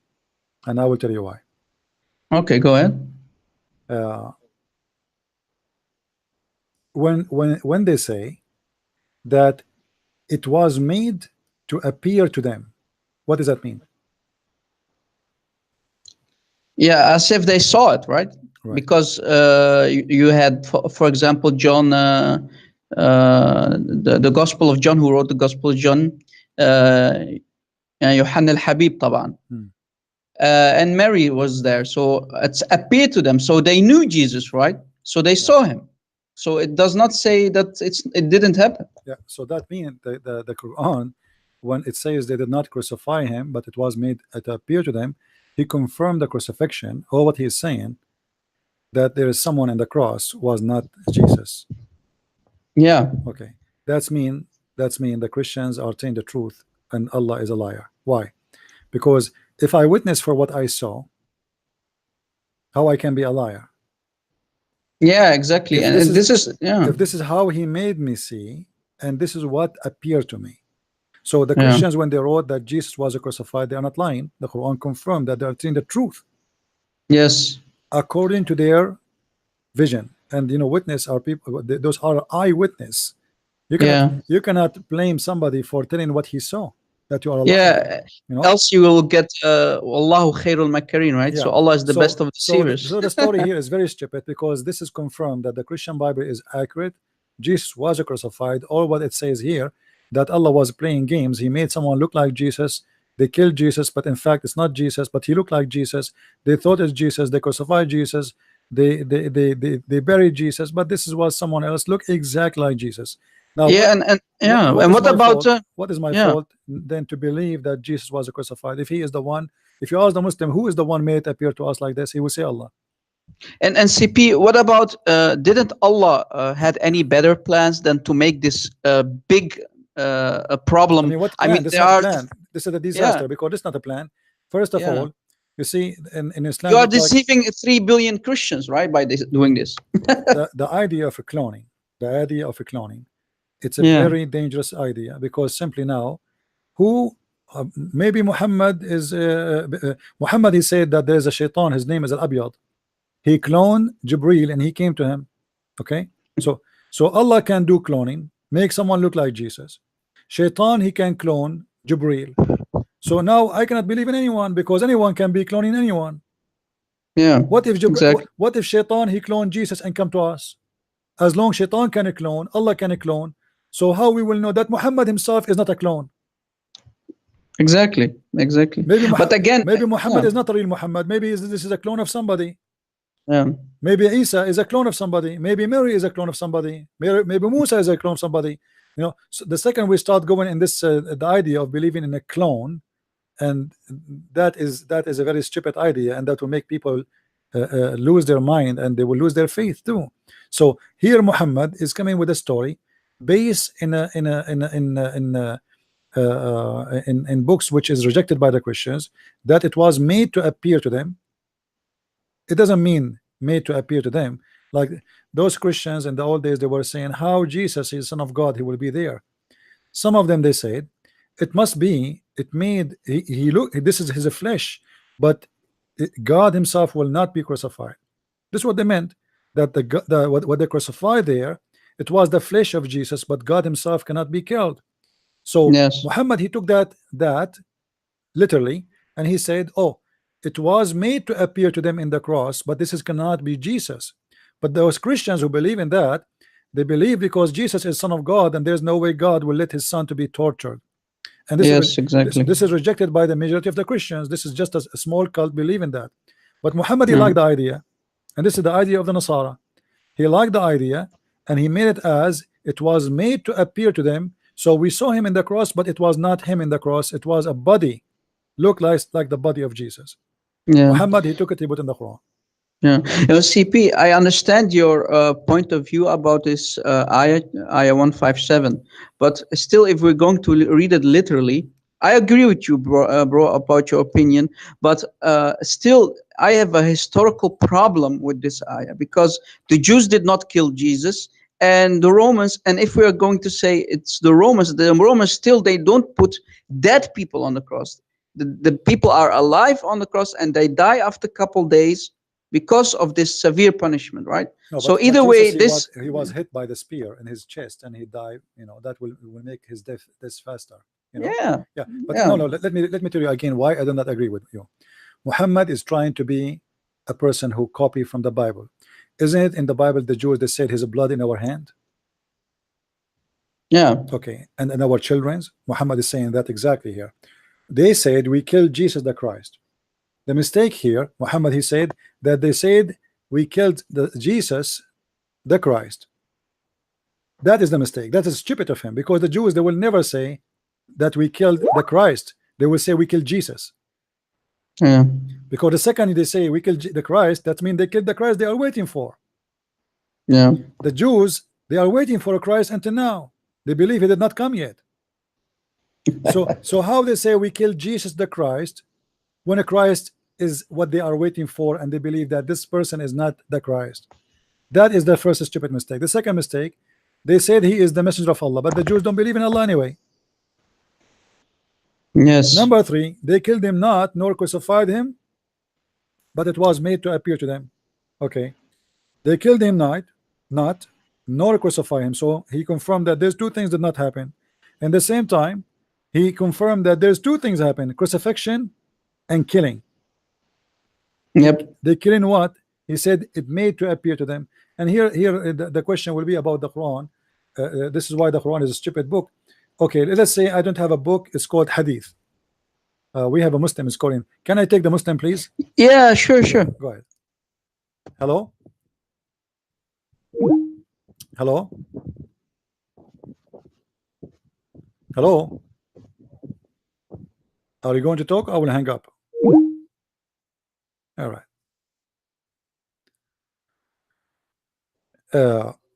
Anyway, this will take us away from our topic, by the way. I want to go back to the Trinity, and one of you asked me a question about the theory of the Nur. The theory we spoke about the Nur, that he did not understand that what we are talking about here. Okay, let us make it simple. In this article, the Muslims, they try to explain to us science in the Quran. Quran science, sunlight versus moonlight. Okay. Here you will see scientific miracles in the Quran,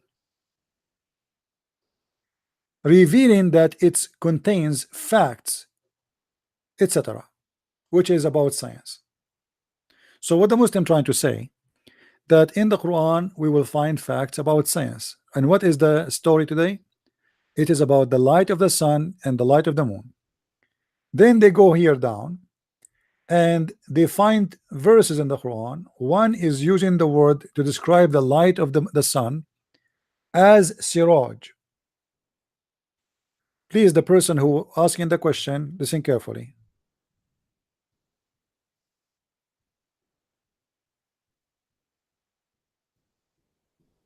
The word they try to use here, they say, if you read with me, chapter 10, verse number 5, it is he who made the sun to be shining glory, diya. So this is the word means shining glory, diya. And then the moon to be light, nur. So what is the word light? Nur. Later they will say to us that the word nur mean reflection.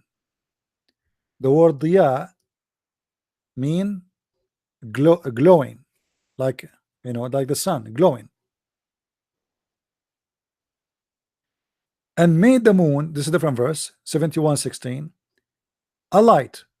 And here they put between two brackets the word Arabic word nur in their midst, and made the sun a glorious lamp. The word here is siraj.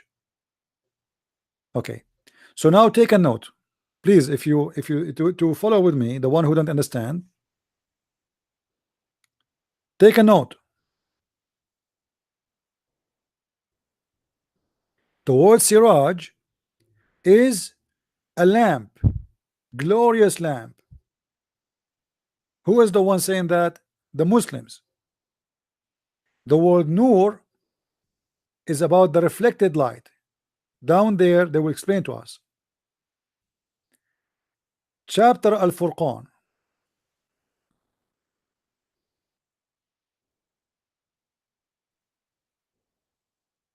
It says here, blessed is he who made consultation in the sky and placed therein a lamp, and the word again is siraj, and the moon giving light, munir. Okay, so now we have the word munir, which is the same as nur, and the word siraj, which is a lamp. Are you guys following with me? So if we make maybe I need to open Microsoft document. Give me a second. The problem is that because you don't speak Arabic, so it's going to take you a little bit of time to follow up with me. Give me a second, please.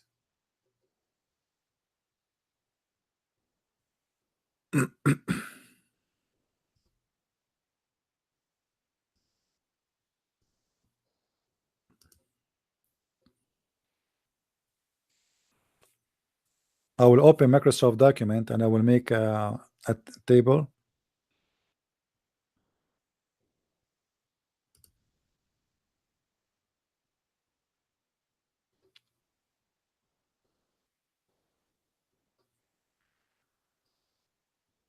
All right.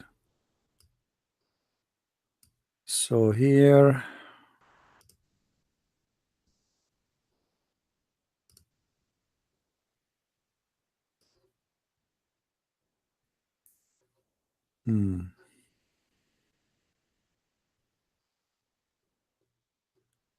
let us draw a table.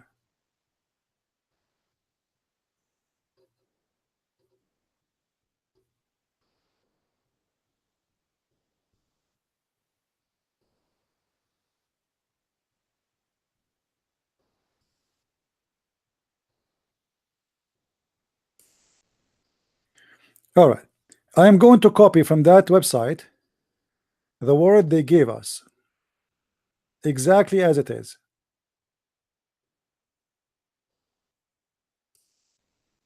Glorious lamp is siraj.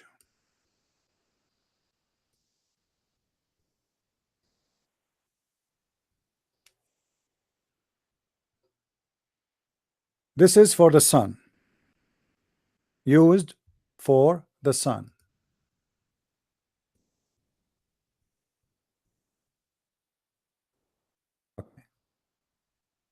The other one is munir, and that is used for the moon, and I'm copying it as it is. Moon giving light, it is munir. Are you there, the one who asked me the question? I hope you are listening. All right. If we go back to the Quran, we're speaking about Muhammad, and remember here the Muslim, they use this to prove what they call scientific fact, that the Quran described the sunlight as siraj and described the moon light as munir. Do you see it? Munir. This is for the moon, which means reflected light. So they are trying to prove to you that the Quran presents science for how the Quran, why the Quran is using two different words, and they have, you know, different obviously meaning based on their interpretation. So this is obviously is a scientific fact. And we made a glowing lamp siraj, chapter 78 verse number 13. So they are giving you examples. And now here, and they are saying there, however, the Quran never use both terms, which mean two words for the same thing. Here we should ponder if both light were identical in nature, why were different Arabic terms used to describe each light source? Why?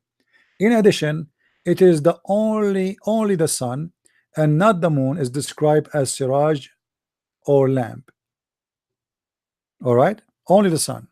So what the Muslim trying to make it clear for us, the word siraj is specifically is trying to tell us that the nature of the light of the moon, that it is a of the sun, it's a source of light. The word munir is about, it is a reflection of light. So now I think this part is clear, right? Now if we go to the verse, different verse, where the Quran said in chapter 33 verse number 46,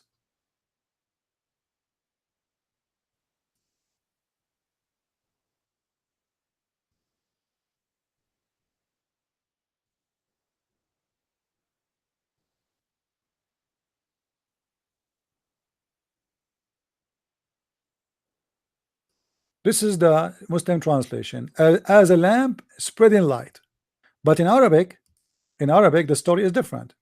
In Arabic it says muniran. Muniran. This is exactly the same word is used here. Do you see it?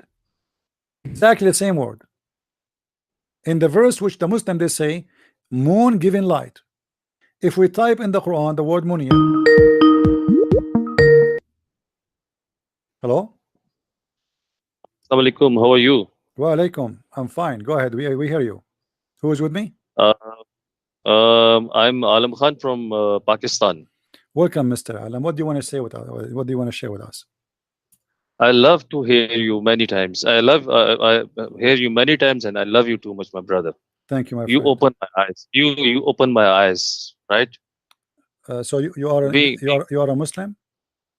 I consider myself a Muslim, but I'm not sure that I can be a Muslim anymore. All right. Well, I'm happy to hear that. I was expecting a Muslim to call me to debate with me, but look like I have no luck. I can't debate with you. You have more knowledge than me, and I love to hear you many times, and I love to hear you forever. Well, my friend, I'm happy to hear that's you enjoy it. you're the person who opened my eyes. But I'm living in Pakistan. I cannot announce that I want to be a Christian, because you know very well about my country. Yeah. And the what should I say about I lose my life. You know, I know, I understand. Yeah. I said something. Well, I No, understand, it is my. and you know, I wish you the best, my friend. Just be sure that Mm, you know, people, they can take our life, but they cannot take our future with God. You know, what is yeah. the benefit of Right. somebody win the whole world and he lose himself? So you Mm, know, they are ignorant. They are, you know, the Bible says that mm, time will come, and people, they will think by killing you they are doing a favor to God. And this mm. is always from Satan, because you know, how you can do favor to God by killing someone? I mean, especially if he's just let us say somebody is So, wrong. Let us say somebody is wrong in his belief. Killing him can I will say not make a something? difference. Sure, go ahead. Can I say something? It is my request from your platform, from your channel, that a Muslim should listen you carefully and without any aggressiveness. They must listen you carefully and with open mind, right? They must search their book, their holy book. They must read their holy book, but with the translation. They are just reading Arabic in Arabic language. Basically, I'm from Pakistan. I know Urdu very well. I can speak Urdu very well. So because of you, I opened my book and I read it in Urdu language. And because of you, thank you very much, my brother. You're welcome, You my opened friend. my eyes. You Welcome, my opened my friend. heart. You opened my mind. Right? And God bless you. God Thank you. bless you. Thank you. God bless. Thank you, and I wish you the best. Let What me should know I? if you have any What question to what help you with. I will be happy to what, answer you. what should I do for you, my dear? Don't do anything, my friend. I, Nothing. at least I can pray for you. I can pray for Well, you. I appreciate all the prayer of everybody. You know, there's many people, they pray against me, but I don't care for their prayers. For sure, I will like to hear, you know, or people to pray, and we pray for everybody. We pray. I will pray for you too. So thank you for I, calling. I'm so happy to hear you. I love to talk to you, and God bless you. And What about your I love you family, too. brother? What about your family? Is your family like Uh, still Muslims? no, they're very they're very true Muslims, and I'm a married person. I talked to my wife about the topic of Aisha, uh, the topic of orphans, right, and the topic of son go down in muds, Hmm. right? Hmm. But even she's educated, but what should I say about her? She's not listening me carefully, Well, right? let you try to make your family listen to me, and maybe they can even call me. Tell them to call him, like call this guy and prove to me that's he's wrong, and then you know, I Mm, will agree with you. Let them they they let they us see if they can you they know. they are not very open-minded people like me, right? Mm, They're not a good listener. They're just a good speaker. You know, yeah, one must be a good listener, then he can be a good speaker. yeah. Well, It is my word that one must be a good listener, then he can be a good speaker. So in my point of view, my family members are not a good listener, they are just a good speaker. I don't think even they can You know make a what good I mean? because in order to say to speak good, you have to learn Hmm. about what is good and what is wrong. You cannot speak good Yes. when you Yeah. don't know what is good, you know. And I don't see It is anything good in because Islam, you know, like you see, even the Muslim, when they speak, like in Islam, we Quran, he order us to do charity, as an example. The charity in Islam is it loses its meaning, because a charity in Islam is just about you being selfish. You do charity God, so your sin will be forgiven, correct? no, nothing. This what The this what God don't need charity. God, Yeah, no, God no, don't no. need What God. I'm saying, God. Yeah. I'm saying this is what this is Okay. the charity in Islam is. It's not because you're good. Mm, It's because you're selfish. mm, You know, yeah. you're trying to bribe God. You go to the Kaaba, How you do how Hajj, can I? How you do can black, I? you kiss the black I stone, and then the second day you commit sin and you do more sin. I I don't want to kiss the black stone. Right? It's a Yeah, pagan. It's a pagan habits. Yeah. obviously. The It's a Kaaba is yeah. everything in Islam is pagan, because Islam is Yes. It's based but on what? Go kissing a stone, going around the stones, bowing in front of stones, and throwing stones. last week I was listening the debate of David Wood and Sam Shamoun. they mention that Alif Lam Mim means Al Uzza, Lat, and Manat. So I was shocked. Alif Lam Mim means Al Uzza, Lat, and Manat. They were the idol in Kaaba before the Prophet of Islam. Okay. It is basically Haruf Muqatta'at. Muqatta'at means Alif, Lam, Mim, right? David Wood and Sam Shamoon discuss it. And they said that Alif, Lam, Mim means Al Uzza, Lat, Manat. It's a pagan god name. And it is in Quran. Yeah, I don't know what they are basing their idea of. I would like to hear it, but for me, I like to comment after I see what they said.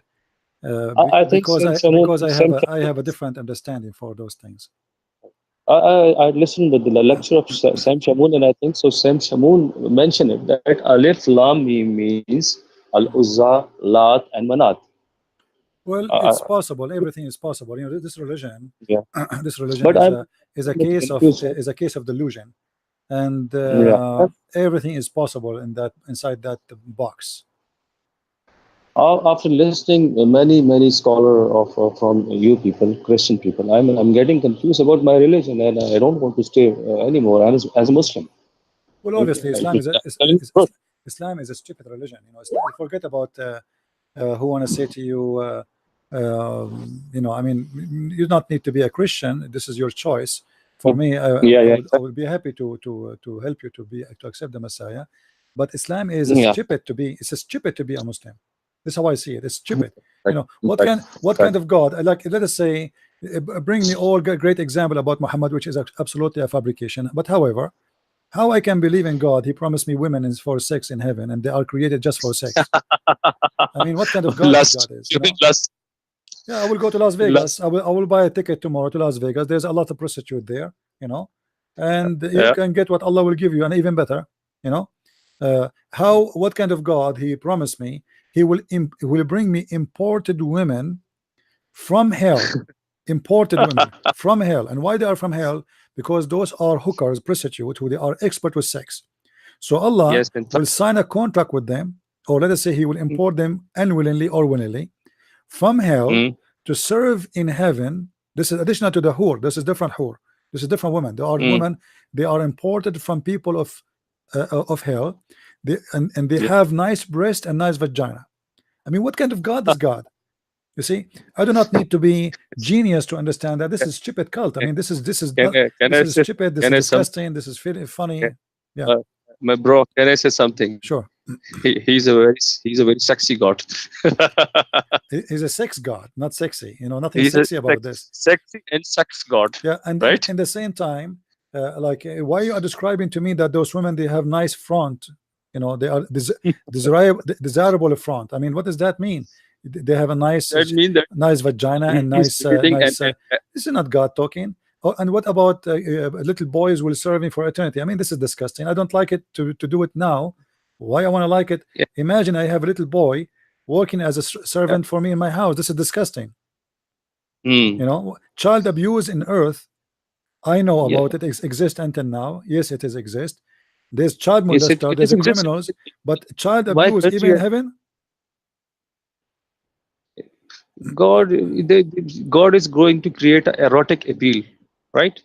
Allah is going to create an erotic appeal in the mind of people that I will provide you the lust in heaven, right? Yeah. What kind of God He is? What kind of God He is? and he promised me that my penis will never go limp. I mean, what is that? I mean, what penis? What kind of God we are talking about? This is a. He will having a Viagra for people. This is a talk show from sex company or sex corporation or sex toy. It look like we have a Muslim calling. Hold on. Hello. Hello. Yes. I just want to talk about your Bible. Your Bible contains a lot of. I don't hear you. Can you speak louder, please? I apologize for the other speaker from Pakistan. You can call me later, please. Let us take this Muslim. What you are saying? You hear me? I hear you now. What you? Yeah, speak louder, please. Okay. your book is full of violence and Okay. hate. You know the Old Testament. It contains hate and violence. And So how do you attack Islam and misinterpret while this happens? well, first of all, give me where I did misinterpret for the Quran, and then we will go from there. Secondly, my Bible, this is a clear evidence that this book is telling the truth, because you just said this book speak about violence, right? But those people, they live in violence, they die in violence, which means there's people, they are attacking them, and they attack people too. So there's a huge difference between somebody is teaching hate and teaching killing, and somebody is allowing people or a nation who they have a lot of enemies. The Jews, they've been enslaved twice during their history, the whole nation taken as a slave. So can those people go in war? Yeah, yes, they can, because everybody in their time lived by the sword. But to say, to go and kill and rape women of somebody just because you don't agree that you are a prophet, that is a different story. It never happened. What never happened? Okay, do you speak, do you know how to read Arabic? Yes. Okay, you said you know Arabic, right? Okay, good. I will show it to you on the screen. Do you accept?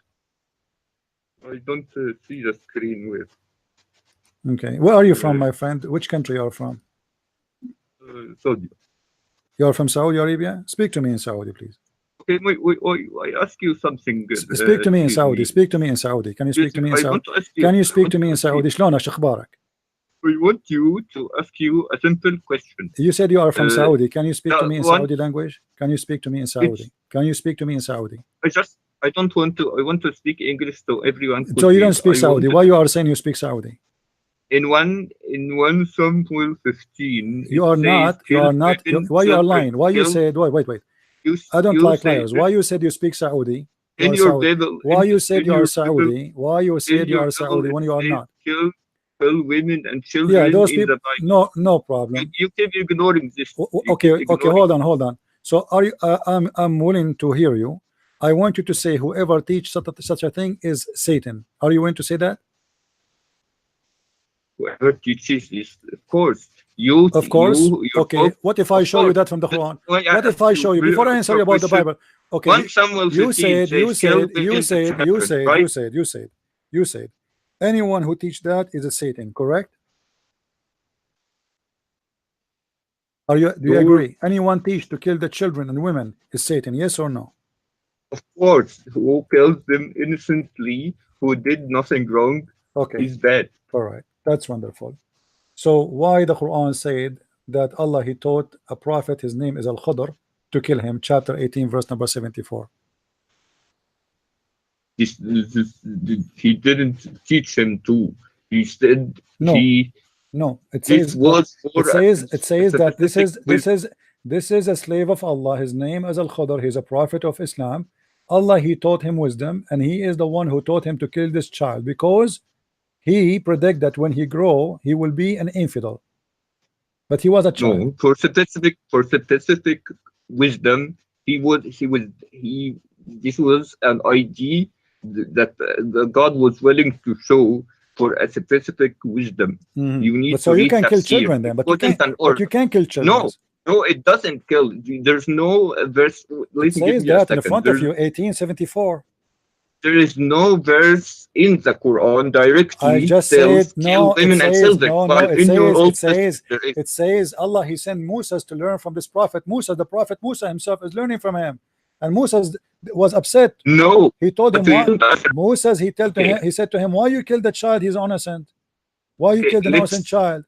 Let's give each others a chance to reply to each others.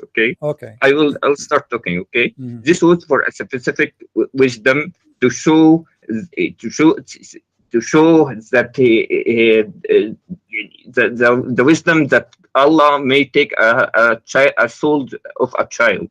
But there is no verse directly in the Quran says kill women and children like in the Old Testament, where in 1 Samuel 15 says kill women, children, ox, infant, sheep, and ass and donkeys. Okay. This is a very hold on. If we go there, you will see that those people, they did the same to them. So the people of Musa believe an eye for an eye. You killed us, we kill you. As simple as that. So those people, Yes, they are but this is practicing. not just And a your defense. prophet, hold on, When hold you on, kill hold on, women, hold on, hold on, hold on. Your prophet, he accept the same idea, and he teach the same thing, that the one who kill a woman kill his women. Is that true? what? The prophet of Islam, because he is a crazy guy, he teach his followers that if you kill my women, I kill your women. Is that correct? But if you show me if you think. Okay, it's chapter 2, something- verse 178. Read it for me. Okay, I'll Chapter 1 2. second. So I search Mhm. chapter 2. Verse 178. 1 second.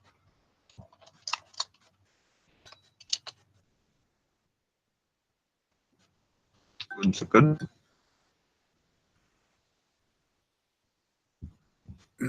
Take your time.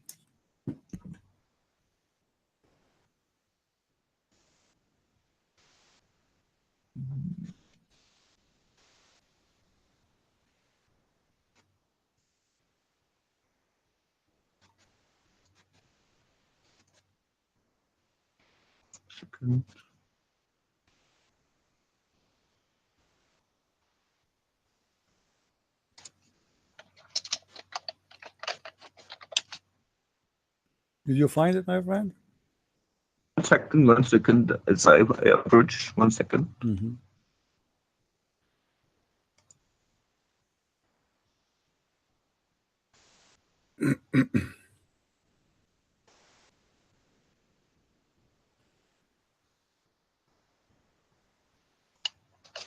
The internet is slow. 1 second.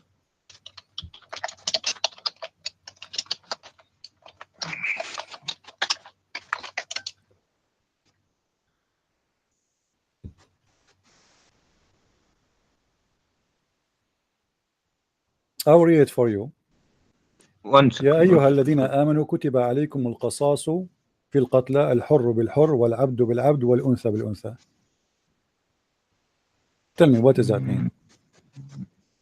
I'm reading tafsir to make sure. That's 1 second. No, read the verse first and then read tafsir for me. What tafsir you want to read? Which one? So I can open and read with you.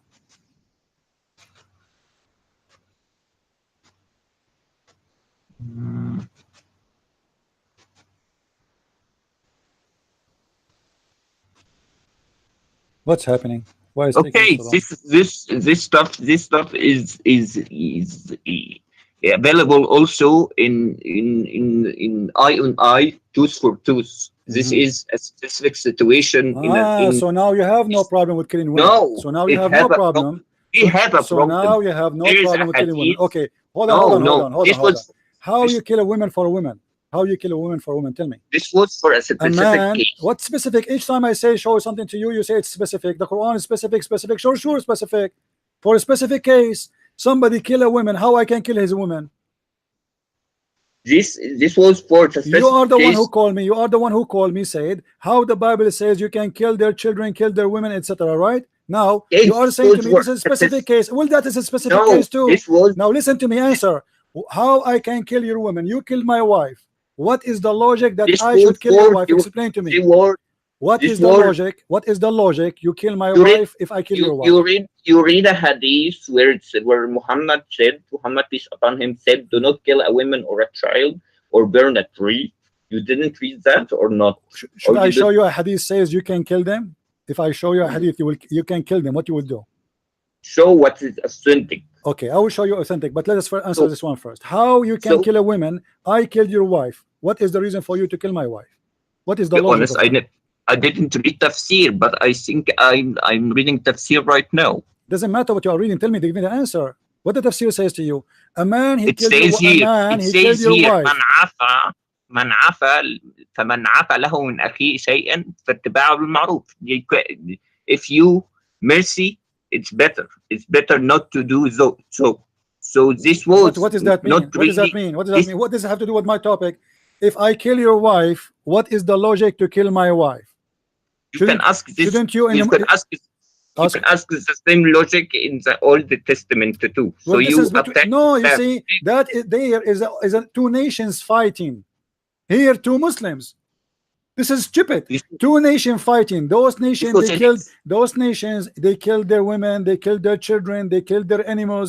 this nation been allowed In general to attack? Listen, let me answer you. In general, No, in listen, general listen. case, Let me answer you. You see how stupid the Quran is. In that, the one about the Jews, other nation is attacking them, and they did that to them. In return of what they did, do the same to them. Now here we have two Muslims. One man, he killed a wife of somebody. How you say to him, to the other guy, kill his wife? no, this is not what it means. It Okay, means, explain to me. Here we go. You have the interpretation, you right? know, you read, My friend, does, you said you have the interpretation. What interpretation you are reading from? I will open. I will read with you. Right now. yeah, Right I'm here. reading now. What interpretation? What interpretation? I trying will to open read. it. What But you, in general cases, no, this don't was tell me. not Don't skip. You see, I don't like Muslims jumping over the hole. We have a hole. We have to close it. Okay. Now, what interpretation you are reading? Because I want to read with you. Why you don't want to name it? Why you don't want to give me the name of the interpretation you are reading? Ibn Kathir. Okay, let us go to Ibn Kathir. Thank you very much. Guys, Ibn Kathir, did you hear it? He said we will go to Ibn Kathir. Here you go. This is Ibn Kathir. Okay. Yes.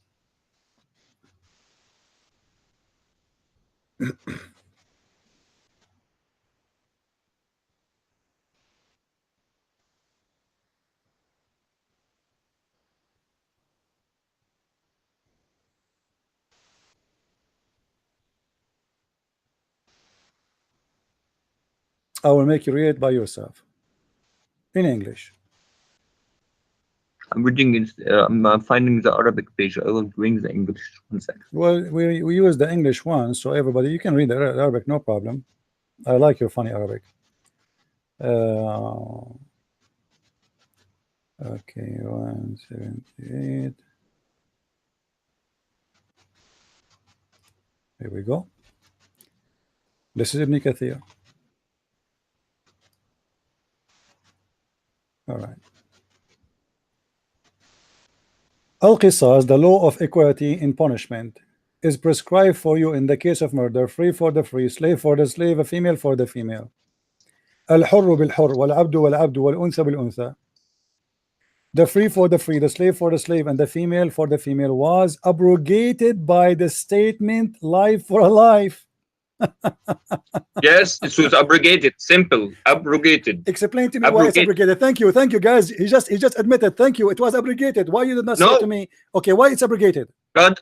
Why it's abrogated? Why it's abrogated? Let me speak for 1 second. Okay.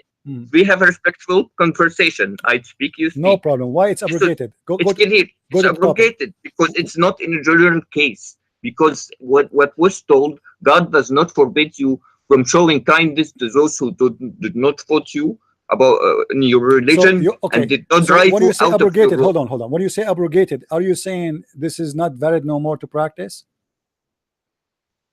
Of course, it's no longer valid to practice. Thank you. Does that mean Allah he found that he was wrong? Is that why Muhammad abrogated that? Is that because he found that this is stupid?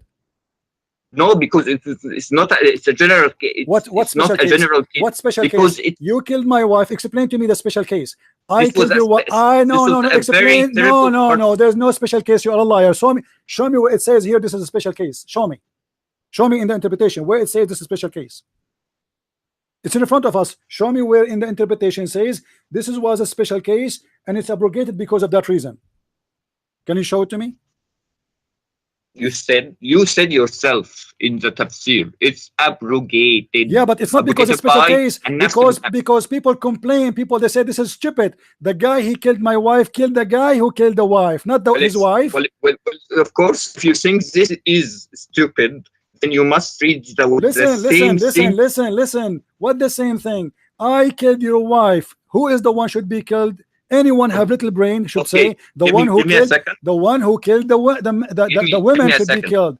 This is between two Muslims, not between two nations. So now a Muslim he killed a woman. Why I should kill his women? 1 second. 1 second. Yes, he will not have an answer. He will go and search in the Bible now. No. I will give you an answer. Deuteronomy 19:21 says the exact same thing.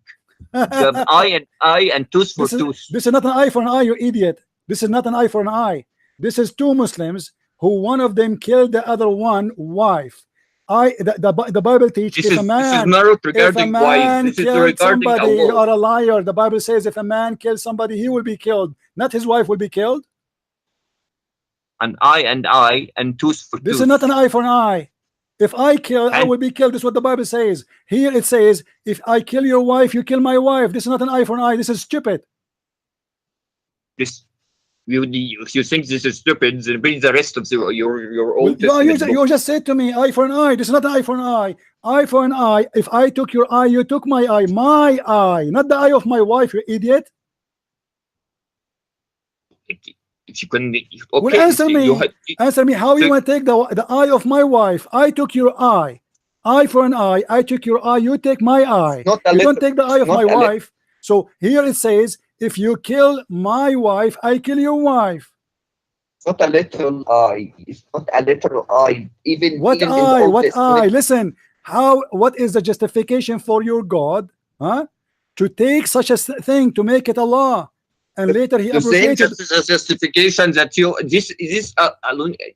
Let us be clear. This verse is no longer. Why is due. no longer? Because Okay. people start making fun of Muhammad for his being No, stupid. no. Because What- this is a why- stupid. why- This is a stupid. This is not a Okay, this is it's your unjust. personal. It's your personal. No, let me- no. let us- Explain to me what is the justice in this, and that's my personal. You are the Muslim. Give You me a call me. second. Give Explain me a to me. second. Explain Give to me me. a second. to Why, speak. if I kill your wife, you can kill my wife? Give me the Give me answer. a second. Mhm. Speak. Give me a minute to speak. Then respond to me. I'm waiting for Okay. you to answer. Go ahead. Okay. Hmm. This was abrogated. Okay. Because- that's one thing. Because the people they made fun of Muhammad for it's I stupid. don't know. I don't know. I wasn't there.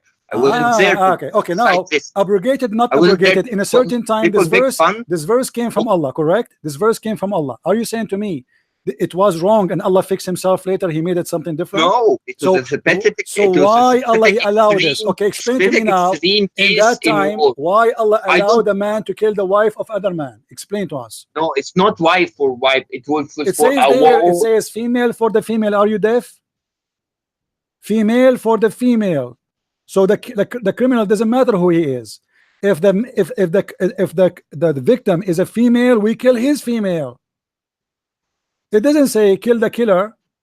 And then abrogated by the don't verse. care, Listen, but you- abrogated by a verse saying life for a life, which is saying the same Indeed. thing actually. Indeed, this was a tribal issue. What a Tribal tribal, what a war tribal. God is between- talking, my friend. This is God talking. God. This is not talking about. This is not a tribal. This is a lie. This is talking about. There's You no have. there's you no have tribe. You are a liar. There's no tribal in Islam. In Islam, Okay. Muhammad, he said, No. if anyone is proud about his tribe, tell him to go and bite the penis of his father. Do you want me to show you the hadith? What tribal? A Muslim is not allowed to be proud about A tribe. second talk. This was a war verse. This was What about war? a What war. war? This is not a war. You are a liar. It says You in the read the case of tafsir. murder. It's in case of Yes. murder. Read the tafsir. Show me where is the war.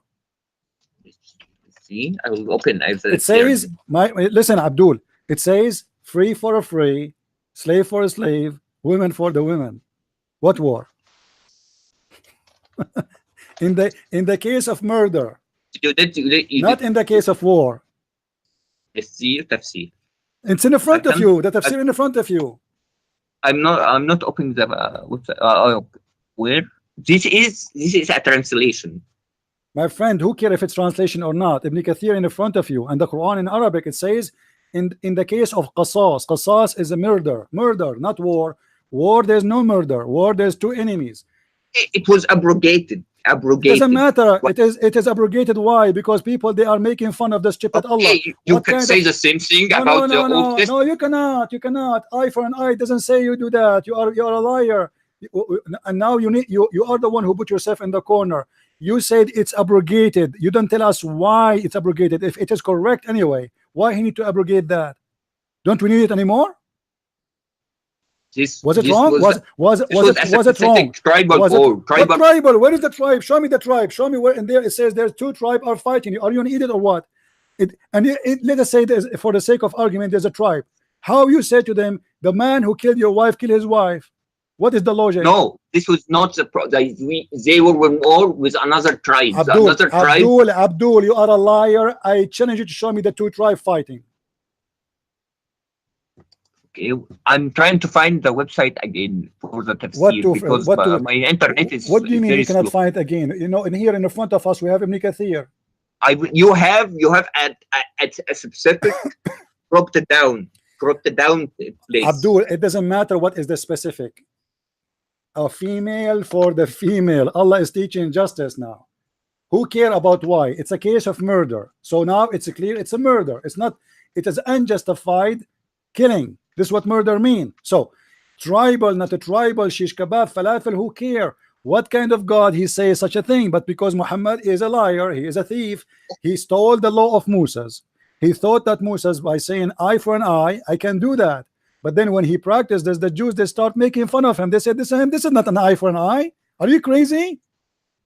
Okay, one second. You saying a God would never order such thing, right? Abdul, in front of you. It's in front of you. Don't play games. Answer me. Okay, I'm just wondering. You quote for me 2 verses already. You quote for me 2 verses from the Bible already, and I answered you, and you are a liar again. Okay, regarding this, answer. You are the one who opened the topic. Why you are jumping? Why you don't answer first about this one, and then you can read for me from the Bible? I answered you about the Bible. This is not an eye for an eye. This is an eye for my wife eye. Okay, this was a case of what case? Show me. Where is the case? What case? Show me the case. Show me the case. The case you are talking about. Can I see it, please? How you get the word? I'm trying to open the website because I read it in Bekasi. Where you get the word case from? You said it's abrogated. My friend, abrogated because people they made love of Muhammad. What kind of God he abrogated? Well, who said that they made love of God? Who said they made fun of him? So it will abrogate. What kind of God he abrogate his law in less than a week? You can ask the same question. You say what that kind the of Old God? Testament What kind was of abrogated. God? What kind of God he abrogate his law in a week? Same prophet, same time, same week. 1 week after a week, I say, oh no, this was stupid. You know what? Allah he abrogate this verse. Oh, this tell me how that happened, my friend. For a specific case, because this was a tribal case. Abdul, this was a tribal case. To show Abdul, I don't care. It's tribal case or not. Where is justice? This is God making justice now. One second. Let us say, for the sake of argument, two tribe, Mr. 2 second, 2 tribe are fighting. All right, and now one of them he did a murder against someone else. What kind of God he said to him? He killed your wife, kill his wife. This was okay. When you will give me a chance to talk, or you will always interrupt. I'm giving you a chance. Don't without interrupting me. Let me talk. Okay. Okay. This goes for I'm not exactly sure why it was abrogated because I can't get access to the full tafsir. Okay, the tafsir in front of you. Look what it says. Look what it says. Let me get you busted. Let me get you busted. Two group of people they are fighting, and when they fight, they say if they kill the look what it says. Let us laugh together. First, a group of Muslims they say if they kill a slave from us, we will kill a free man of them. So Allah he wanted to correct them. If they kill a woman of us, we will kill a man of them, which means the killer. Allah corrected them and he said, no, you don't do that. Al-hurru bil-hurru wal-abdu bil-abdu wal-untha bil-untha. So Allah he is correcting the Arab. He said, no, don't do that. If he killed a slave of you, you don't kill his slave. You don't kill him, you kill his slave. If he kill a woman of you, you don't kill him, you kill his woman. Read it in front of you. This is the tafsir. I'm reading. 1 second. Do you see it? They used to kill. Okay, it's very clear. They used to kill the women by the man, which means if a man he killed a woman, they don't accept to kill a woman, they accept to kill a man. 1 second. Allah he said, no, don't do that. 1 minute. Do we both agree that this was abrogated? Abdul, I agree. All the Quran is abrogated. Okay. Find me one thing in the Quran is not abrogated by you. Find me one thing. There's a lot of verses. Everything. No, all the Quran is abrogated. I can show you, and you will tell me right one. I want to continue my. Now, my friend, don't worry about abrogated. That will not change anything. What kind of God he make a stupid law? This is the question. Okay, 1 second. The wisdom between abrogation to cancel an already popular law in society, to change it, to change it to show that you do not need to kill one for one. Show me where it says that. You are being a stupid liar. In front of you it says that they used to say, if he killed a slave of us, we will kill a man of them, a free man. If they kill a woman of us, we will kill a man, a free man of them. Allah, he said, don't do that no more. Free for the free, slave for the slave, women for the women. Don't do that no more. Yes, He's shown them and he told them what to do. And he told them what to do. He told them what to do. And what to do is supposed he's correcting them, but they were doing the correct thing. They are killing the killer. The man, if he kill a slave, they want to kill the man who killed the slave, not a slave. If a man he killed a woman, they want to kill the man who killed the woman, not his women. Allah said to them, no, don't do that. This was abrogated. This was abrogated because... But Abdul, listen, Allah is teaching them wrong. Allah is saying to them, don't kill the killer. It's in the front of you. What's wrong with you? It's in the front of your eyes in Arabic in the screen. It's in the front of your eyes in the screen. What's wrong with you? You claim you speak Arabic, right? Sumerian boy, read with me. حتى قتلوا العبيد والنساء فلم يأخذ بعضهم من بعض حتى أسلموا فكان أحد الحيين يتطاوع على الآخر في العدة والأموال فحلفوا أن لا يرضوا حتى يقتلوا بالعبد منا حرا منهم وبالمرأة منا الرجل منهم فنزلت فيهم الحر بالحر والعبد بالعبد والأنثى بالأنثى. Do you know Arabic or you don't? You will give me a minute to read without interruption, without any nervousness. 1 second. 1 second.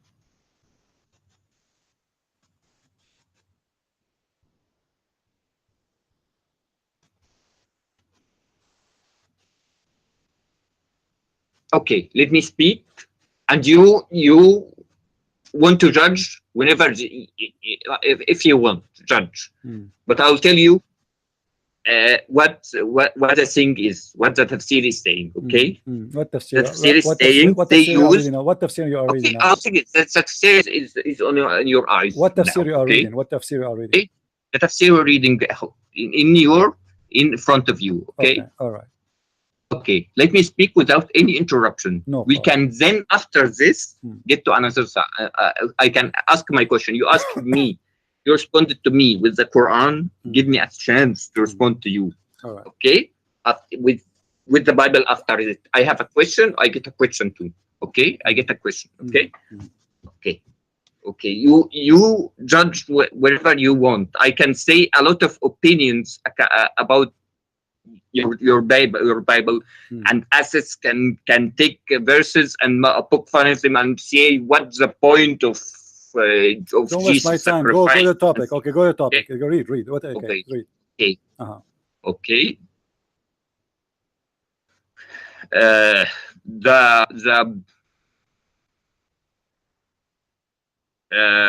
This used to be in the past. An eye for eye, and tooth for tooth. They used to kill each others for the slave for slave, and this and this. But now Allah wanted to show that this has to be changed. Where he showed that? This was with the verse when it was abrogated. The abrogation. Okay. That's the whole point. I don't care about the abrogation now. Tell me why Allah allowed. Why you are being a funny guy. We are talking about the verse, not the abrogation. Finish the verse first. Why Allah he said, in the case of murder, free for the free, slave for the slave, women for the women. This is our question, not the abrogation. The abrogation you can tell me later. Why Allah is allowing and teaching them that this is what you should do. This is the question. You are jumping to the abrogation because you are ashamed of the verse, and obviously the abrogation happened for a reason, because this is wrong. Otherwise, why Allah he changed his mind? Because he found Muhammad. You can ask yourself that question I answered you. Don't play games. Why Allah he say, if you take the eye of my wife, you can take the eye of his wife. Why he said that? What about taking the eye of the guy who took the eye? This is what an eye for an eye for. If you take my eye, I take your eye. Not I take your eye of your wife. Okay, let me read. let me read, because you always rush me. Okay. It says إذا كان عمدا الحر بالحر ذلك حين من العرب اقتتلوا من الجاهلية قبل الإسلام بقليل فكان بينهم قتل وجراحات حتى قتل العبيد والنساء فلم يأخذ من بعضهم حتى فكان أحد يقولون أدرى خلقوا الله حتى. This verse, according to this tafsir, because I have never read this tafsir, I will be honest with you. Like when I ask a Trinitarian Christian about a verse in his Bible and he cannot answer, I'm not a very knowledgeable person regarding this case. But it says here, this was not meant to be from. It's speaking about what used to be done in the past and in the days of Jahiliyyah. That's what the tafsir says. I'm not a very of Jahiliyyah. Let me translate. What's wrong with you? In the Jahiliyyah, they used to say, if he killed a slave of us, we want to kill a free man of them. Is that correct? Yes, this was this according to tafsir. But the killer is talking about the Jahiliyyah, not what Quran. If they kill a woman of us, we will kill a man of them. Okay, you agree? Yes, this was about the time of Jahiliyyah. So how Allah is correcting them? You got yourself busted. You are saying Allah correcting them by saying, if they kill a woman of yours, you kill a woman of them? No, so, this is what it says. Listen, read with me carefully. It says, if they kill a slave of us, we will not accept to kill except a free man of them. And if they kill a woman of us, we will kill a man of them. So the man, he is the one obviously who killed, not a woman. The woman is the victim. So the Quran is correcting them, saying to them, no. If a slave was killed, you kill a slave of them. You don't kill a free man.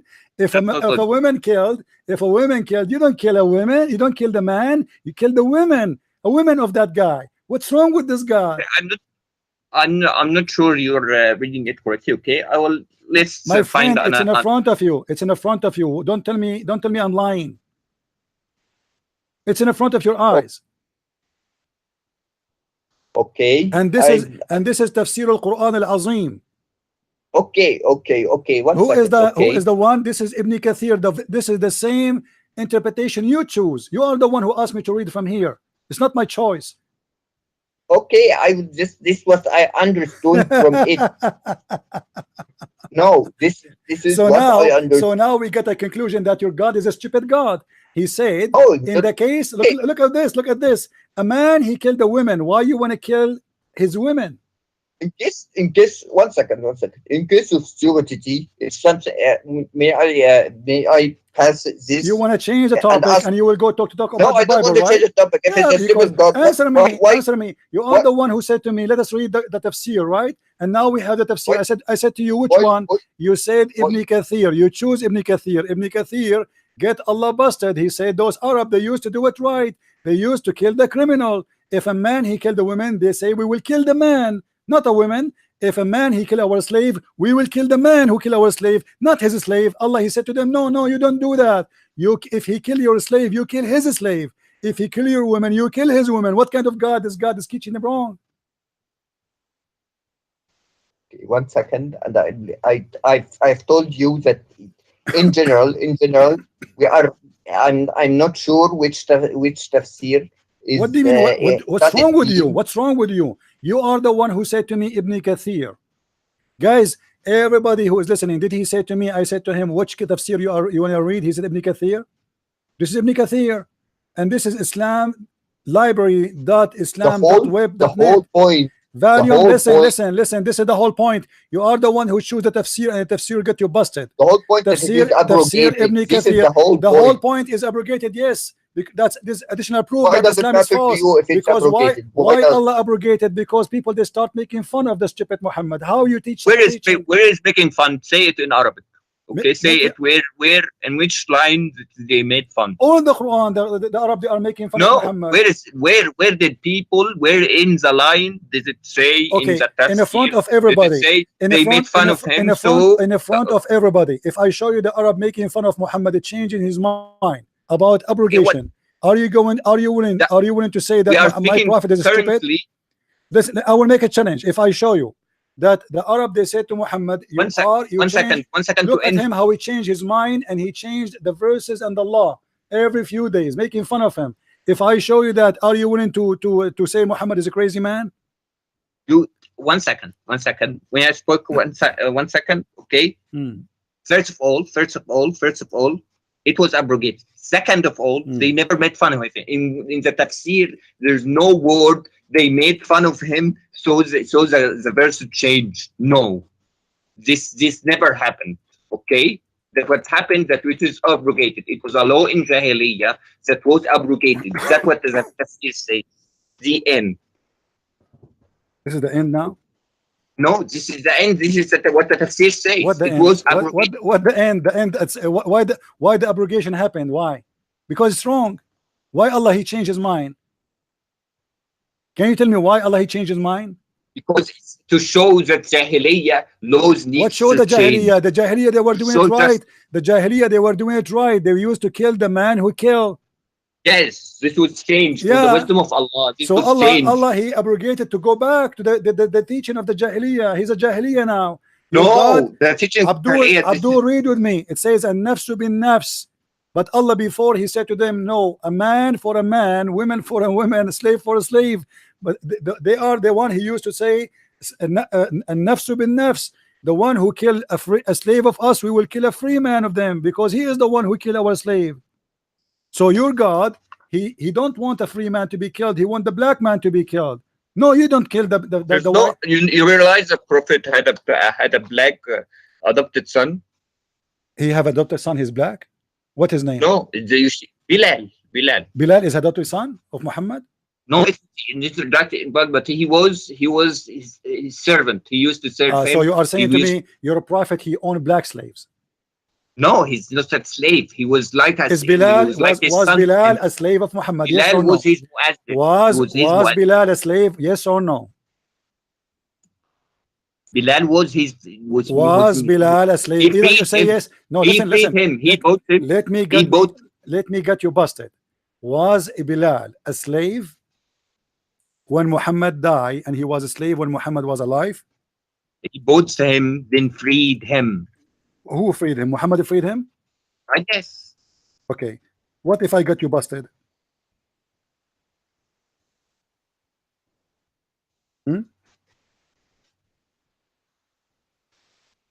Are you there? I'm there. Okay. What if I got you busted? You said that Muhammad he freed Bilal. Correct? Okay. I want you to show me one hadith says that the Prophet he freed Bilal. Okay, 1 second. Can you show me? 1 second. No problem, I'm waiting.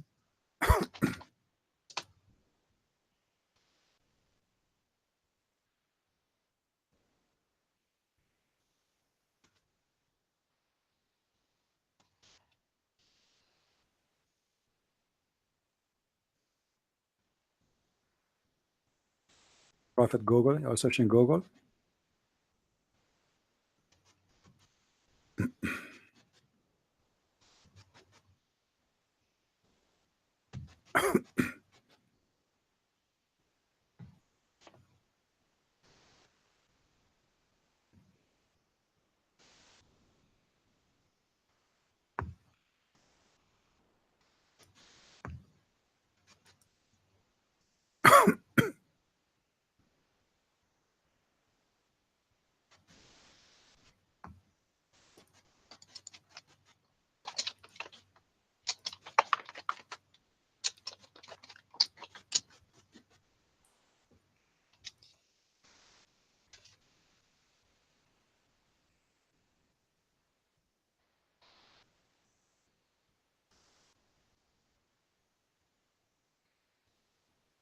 Should I stay until tomorrow? I'm here. 1 second. First of all, who is the one who bought Bilal? Do you know? Muhammad? The Prophet bought Bilal. The Prophet he bought Bilal, right? Okay. Okay. So in Islam, if somebody he bought a person, he is the only one he can free him. Is that correct? I don't hear you. Okay, say again. Huh? What? What? I don't hear you, my friend. Your voice is cutting. If you have many applications running, try to close some of them.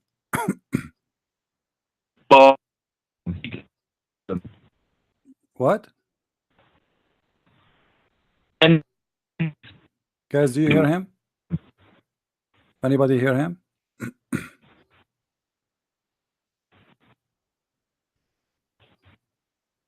Hello? Hang up and call me back. Let me call you back.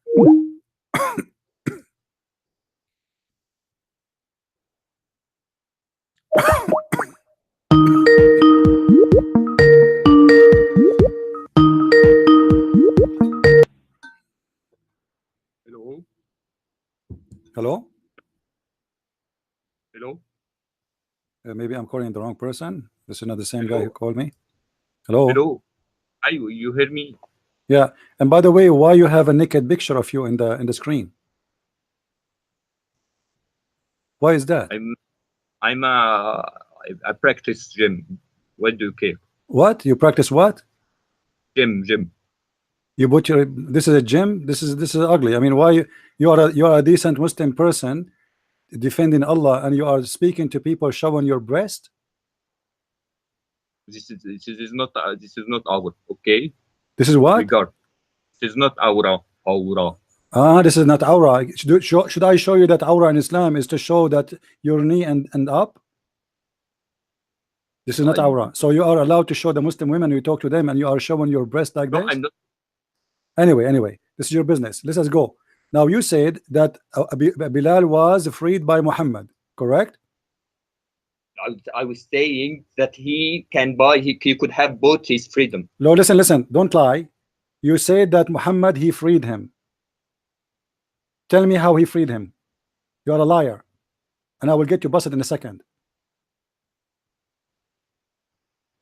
He could buy his freedom if he wanted to. Show me the reference. Show me the reference. Show me the reference. You are the one who mentioned Bilal, not me. Remember, I'm not the one who mentioned Bilal. Okay, we can bring. He could have bought his freedom. Show me where he bought his freedom. Show me where. I was incorrect. You know what? If you show me where Muhammad he bought the freedom of Bilal, I'm going to hang up. I will close my show right now. I will apologize from you because I have different story. One of you is a liar, either you or Muhammad. Okay, one second. Okay, I was mistaken. It was Zayd ibn Harisa.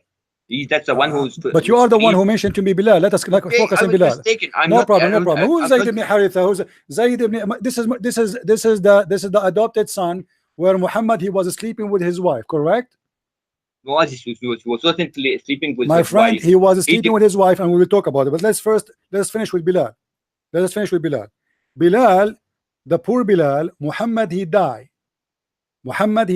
and he was still as a slave of Muhammad, cleaning the poo and the dishes of Muhammad.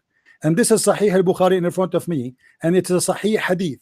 After the death of Muhammad, Bilal he came to Abu Bakr, because you are an ignorant. The one who bought Bilal, it was Abu Bakr, for a very simple reason. Abu Bakr is the one who inherit all the slaves of Muhammad who used to be in the house of Aisha. Now Bilal said to Abu Bakr, if you bought me for yourself, then keep me for yourself. But if you have bought me for the sake of Allah, then leave me for the sake of Allah.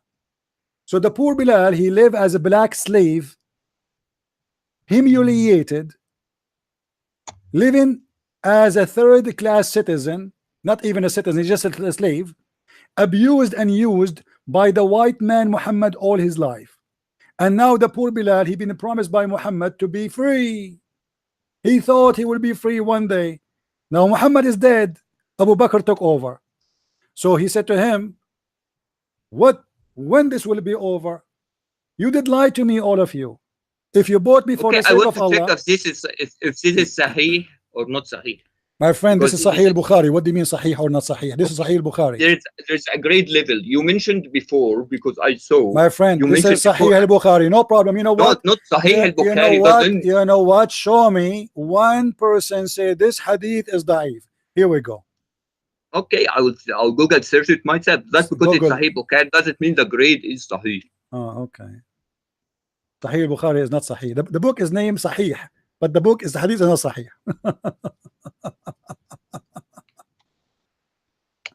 That's a good one. You can show me the part in Arabic, please. 1 second, because I know you cannot search for it, you know. All right, here we go. قال لأبي بكر إن كنت إنما اشتريتني لنفسك فامسكني وإن كنت إنما اشتريتني لله فدعني وعمل الله. Read it. What kind of, why you are lying? Says the prophet, he frees Bilal. I want to check the Why grade. you are lying? Why you are lying? Before, why you are 1 lying? second. 1 second. Before why you mention, I saw a video why you of mention Bilal, saying that the prophet he free Bilal, and now we have a problem. This is Zayd ibn Harith. Now I am going Because to ask you the question. No problem. But you are. This is your mistake, not my problem. Now, why your prophet did not free Bilal? This is the question now. You can ask the same question. Why did why you're a prophet? You Muslim like why did us. Jesus not abolish slavery? You need to ask this question to yourself. Jesus, he said, give what to Caesar and what to God, which means. But he said, but he allowed slaves. No, he did not allow. This you know, slavery in the Bible. That's you hire yourself to work for somebody for 7 years. Really? Now answer me. Why? And you're allowed to beat the slave, okay. right? Are you allowed to rape a slave in Islam? Are you allowed to rape a slave in Islam? Yes. Are you allowed to rape a slave? Are you allowed to slave? No, we don't have a slave. We don't have a slave in Christianity. The Jews, the Jews, the law of the Jews is more than 2,000 years before Muhammad. Okay, Muhammad, you're saying, listen. Muhammad came 600 years after Jesus, where people they are going forward, and people they used to be savage, and God is fixing them, is teaching them to be better and better and better. And suddenly we came back to go to the cave time before the Jewish or Musa's time. You are the one saying to me that Bilal was freed by your prophet, but in fact he was not. How many slaves was in the house of your prophet? How many slaves? He freed Abdul. How many slaves was in the house of Jesus, and how many slaves was in the house of Muhammad? You can ask yourself that question. Answer the question. I will answer you. There's 0 slaves in the house of Jesus. How many slaves? How many black slaves in the house of Muhammad? Seriously? How many African slaves? I want an answer. How many African, specifically African? How many African slaves in the house of Muhammad? There's no slaves in the house of Christian people. Really? Yes. Really? Anyone who follow Jesus? By the same time, our prophet. Listen. You did lie to us. Say that Muhammad he freed Bilal, and he adopted him as a son. This is the second lie. So Bilal, we found that Bilal, the poor guy, he never been freed, and he is begging Abu Bakr for his freedom. And Muhammad used him. I need to check this is Sahih or not. Why Bilal? Can you copy paste the link, please? Bilal promised. Listen. Bilal promised by Muhammad he will go to heaven. Isn't it fair to promise him to go to heaven, but yet you will not let him go free? Can you copy paste the link for hadith in the my friend, go to Google, search hadith number Bukhari 3755. What's wrong with you? 17 what number again? Sahih al-Bukhari 3755.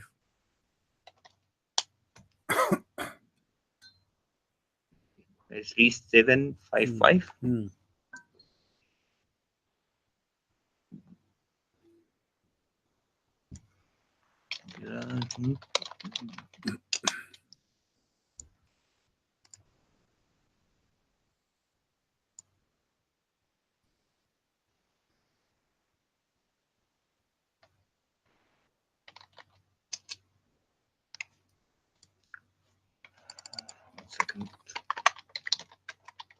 You can't link me in the chat window. What? Because I can't. 1 second. I will go to sunnah.com. 1 second. Before I continue talking to you, I want you to go and change the stupid picture you have in your. I don't want to look at this. Change the picture and call me back, please. I don't want to see a naked man. I'm not going to talk to a gay speaking to me wearing no clothes. I mean, I cannot even believe it. Even you are calling me with such a picture. Change your clothes. Put a shirt on you. This hadith, I'll change the picture. Yeah, this hadith is sahih. I'll check. Yeah, I'll check. Okay, go change this picture and call me back. I'll check. Bilal said to Abu Bakr. Okay, 1 second. Okay, one second. 1 second. Okay. I mean, you are the perfect man to do da'wah to Islam. I'm not a perfect man. I'm not a perfect man. I'm just a researcher. You have a big muscles, by the way. I'm sure the women in the chat, they are going crazy now. Better than you. Okay. Do you speak to Muslim with no clothes like this? Is that what you do in Skype? You live in Saudi Arabia, right? This is why you do. This is why no, I don't do that. I don't do that. All those who live in Saudi Arabia, they do this because they are your prophet. You do that. Do you want to show you the hadith? Your prophet doing that? What's wrong with that now? Do you want me to show your prophet? Do you want me to show you your prophet kissing a man naked like you in his belly? Why don't? Do you want you complete? Do you want me to show you? Do you want me to show you your prophet? Why do you keep skipping the subject? I'm not skipping. I'm waiting for you to find me the hadith is weak. I showed you the hadith. I'm waiting for you. But do you want me to find you your prophet doing exactly the same, kissing a man under his belly, and he was wearing no t-shirt? You are changing constantly. I'm not changing. You are the one who's changing. You are the one who mentioned Bilal, not me. We never spoke about Bilal. I'm waiting for you to find me that this hadith is weak. Here we go. What happened?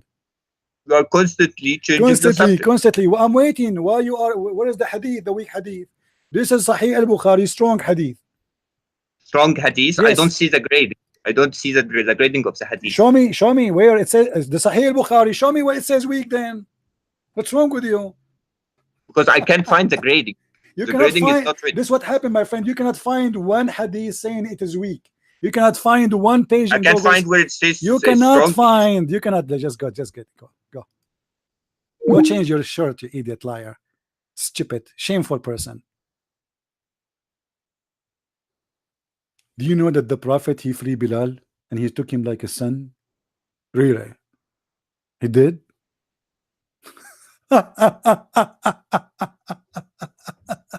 Guys, brother, do you know that the first one he called for the prayer, the adhan, it was because he's a slave. They order him. The hadith says the Prophet, he ordered Bilal to do the adhan, ordered him. For he is his slave. The free men, they are sitting in their ass, the white Arab men sitting in their ass, and the poor black African slave is the one who served. Bilal, he cleaned the dishes. Bilal, he carried the food. And Bilal, he bring the food. Bilal, he do the adhan. Bilal, Muhammad die, he bury him. Bilal is the one who was the Prophet. Bilal is the one who cleaned the ass of the Prophet. Bilal is the one who carried the underwear of the Prophet. And then when the Prophet dies, still Bilal is a slave. And now he is begging for his freedom.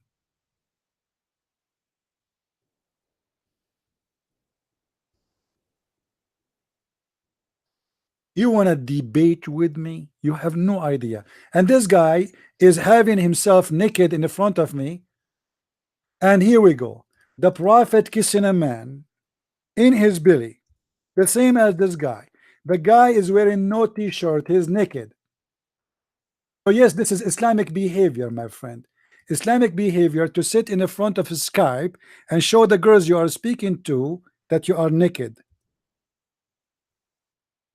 Here we go.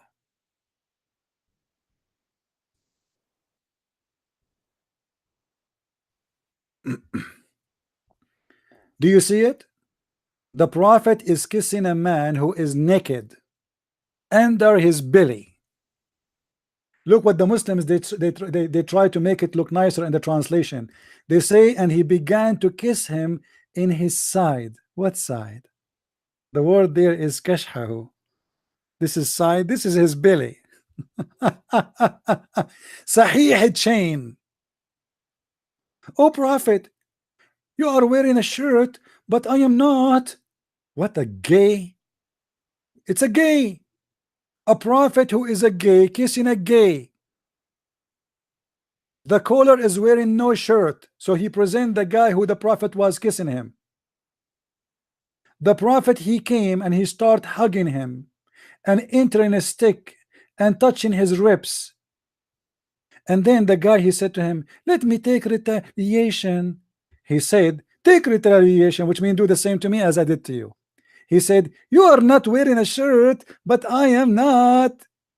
You are wearing a shirt, but I am not. The Prophet then raised his shirt like, what the heck? And the man embraced him. Unbelievable.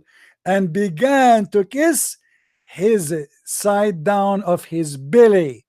And he said, oh yeah, this is what I want. Exactly what I want. MashaAllah. Don't stop. Please don't stop.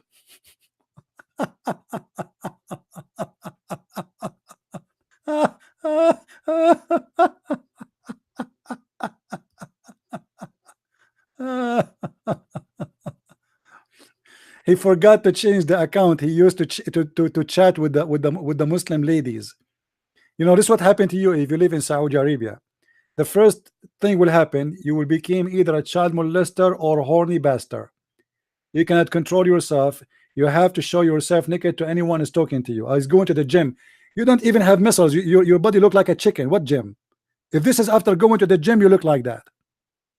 How you look like before you go to the gym then?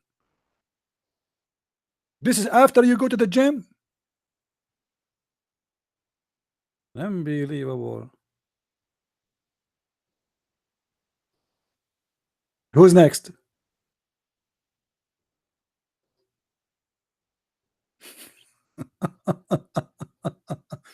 You know, I was looking like first time when he called me, I did not notice really, but now I called like, what, this picture in front of me? Who's this guy?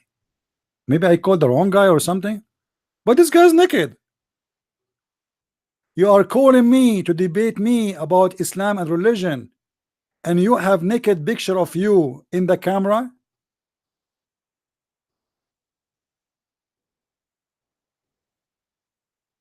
How many people you chat with, they are wearing no shirt? And you know, because I go to the gym. So what do you mean you want to go to the gym? You want to show us that you have muscles? He changed the picture now, guys. He changed it. He took it off.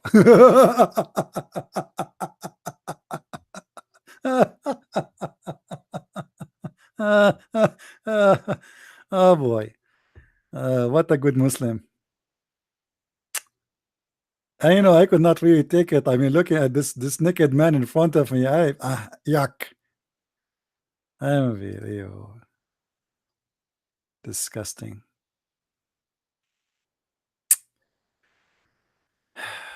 Do we have any Abdul?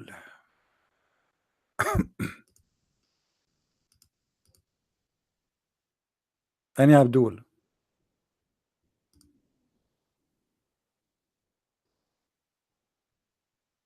Call me back. If you change your shirt and change your picture, call me back. I will call him.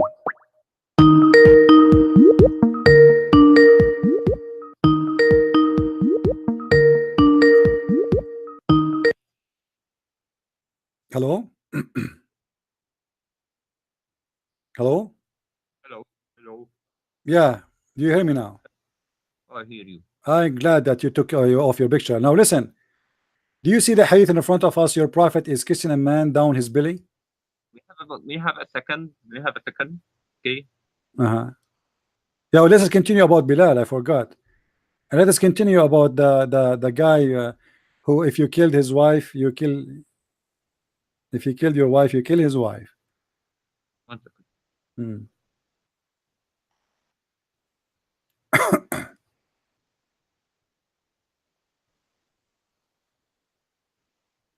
Okay, look like you are busy. When you are not busy, let me know. I'm not going to wait for you. I have no time for kids.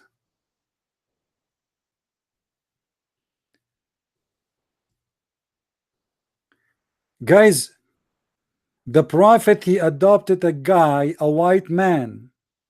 His name is Yazid. And he married him to a beautiful woman.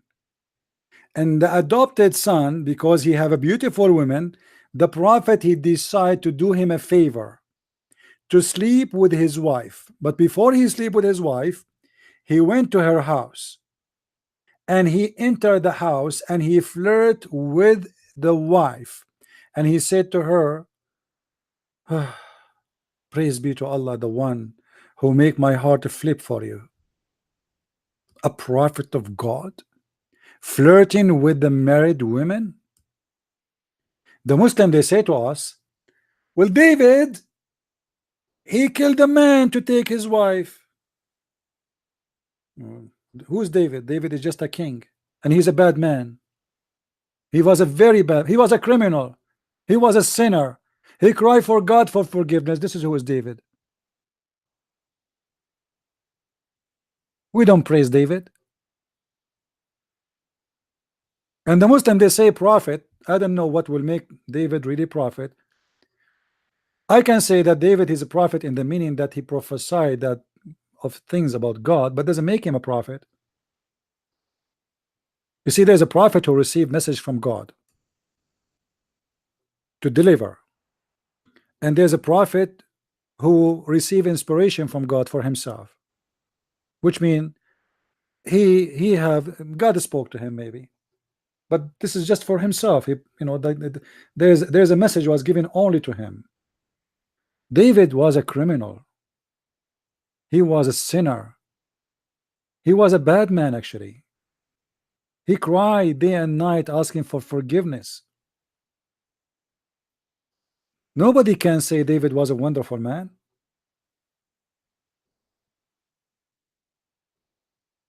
We have a man, the Muslim, they lie to us and they say the holy prophet, when the Quran itself says he is full of sin, to the point the Quran says Allah will forgive his past and his coming sin.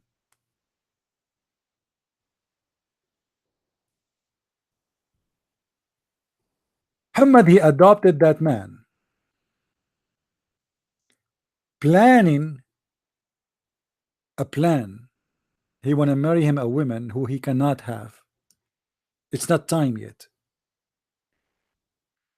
He married him to that woman so he can sleep with that woman.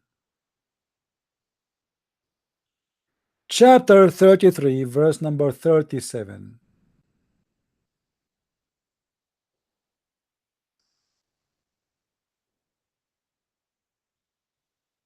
All Islamic books confirm that the Prophet, he went to the wife house when the husband was not there, and he flirted with the wife, saying to her, "Praise be to Allah who made my heart flip for you." Look what it says.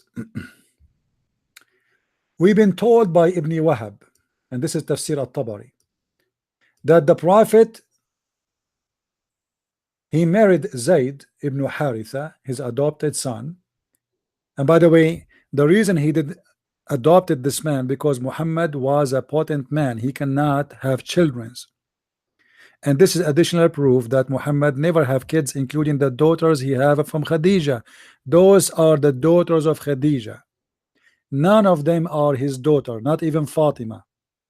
She is the youngest from the previous husband. Khadija, she have 3 husbands.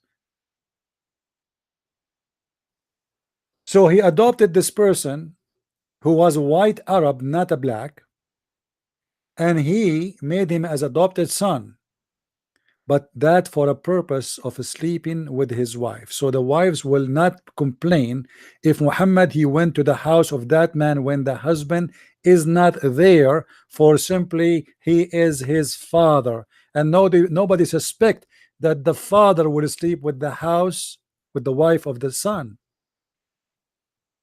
And look what happened. It says that the Prophet, he went to the house after he married the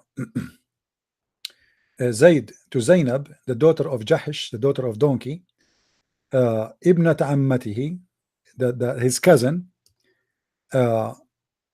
Once the Prophet, he went to visit him, and he was on the door, and there was a curtain, and then the curtain left up the door, and then he saw her without clothing, or at least exposing her body, and then he felt, or he admired what he saw in his heart, which means he liked what he saw. He became in love with her body, and then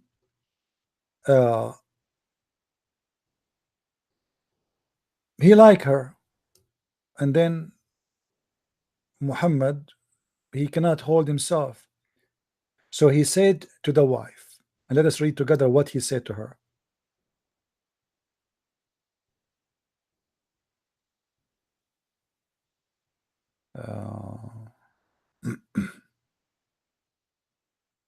Where? Yeah. And then Allah, he inspired him and he told him, he sent him Jibreel, and he told him, Zainab, she will be one of your wives. What? Allah told him, Zainab, she will be one of your wives. That's it. Allah have a plan for him. He like her. That's it. Allah, if Muhammad, he like her, do you think Allah is going to watch? For sure not. He will get him the toy. Any toy Muhammad he like, Allah will bring him the toy. So now Allah is working to make a divorce happen between the wife and the husband. How this happened? The story says that after the Prophet, he saw her and he liked her. He told her, praise be to Allah, the one who made my heart beat for you.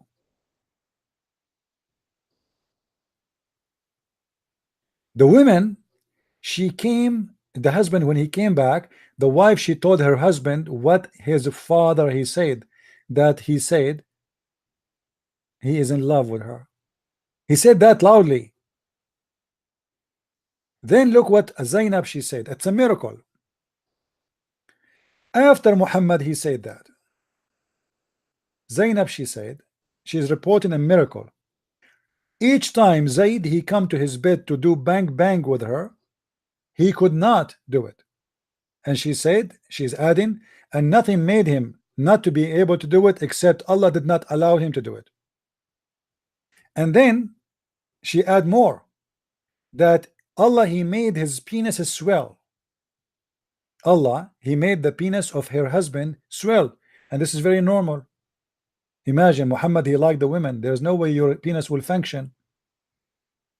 If Muhammad, he like any woman, the penis of the husband right away will stop functioning and will swell. Allah will bite the penis of this man.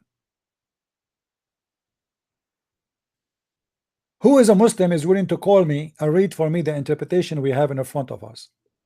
And how dare you to mention that the Prophet, he adopted his slave son. He adopted him for this reason. It's in the front of us actually. It says that Muhammad was worried that people, they will say, تزوج امرأة ابنه. He did marry the wife of his son. How will you marry this wife of your son? For this is a scumbag. He have no rule. He have no self-respect. They say to you that David, he did take the wife of a soldier. Muhammad, he took a wife of his son. The man who trusted him to visit him when he is not home, because supposedly he is like a father for him. He is actually his father. He's adopted.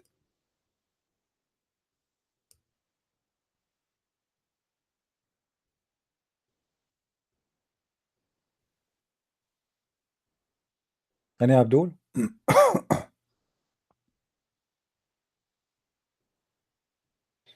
And this is the women who Muhammad have no witnesses for his marriage to her. Look what she said. إن الله عز وجل أنكحني من السماء.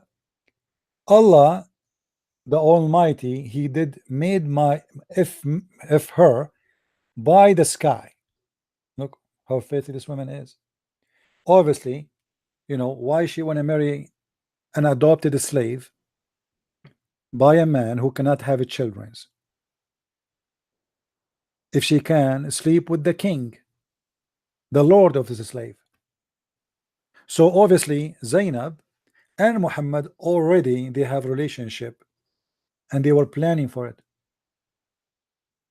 Why Zainab, she mentioned to her husband when he come back that your father was here and he flirted with me?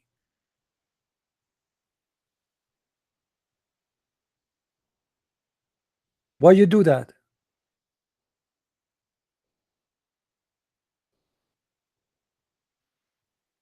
Any Muslim?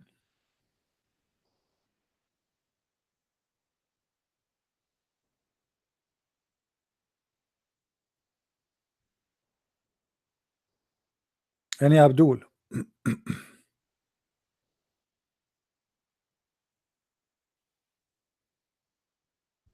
Who's Abdul wanna call me? At least, but please wear your shirt when you call me.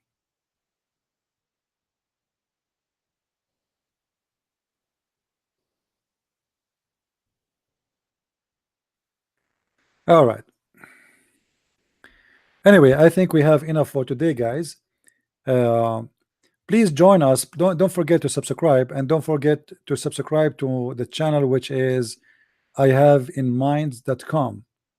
Minds.com. I have an account there. Please let me open it for you. Minds.com.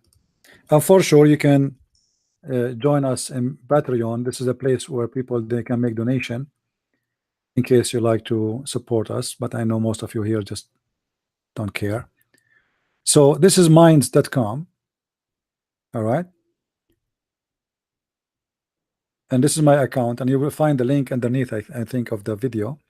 So please join us there, subscribe, and this is like additional secure address in case, you know, in case we lose YouTube. Every day we lose a new channel on YouTube. What a big deal. I will open a new channel every day. You cannot debate me for a very simple reason. Wherever you go, I will spank you. Whatever topic you choose, you will be sorry. You keep changing topic, I will make you sorry.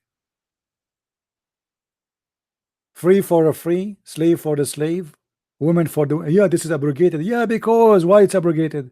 Because it is stupid. Why the mut'a was abrogated? Because it is filthy. People start complaining about such a prophet who do stupid law. In the case of murder, if I kill your wife, you kill my wife, it's a murder, not a war.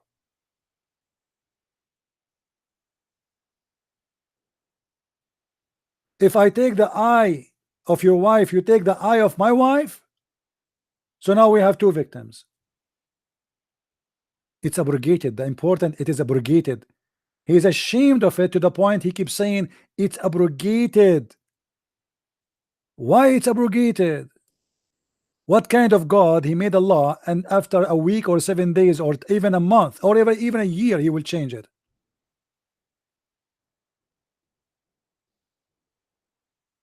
Why Moses did not abrogate his law every few days? Abrogated? Why? What is the real reason?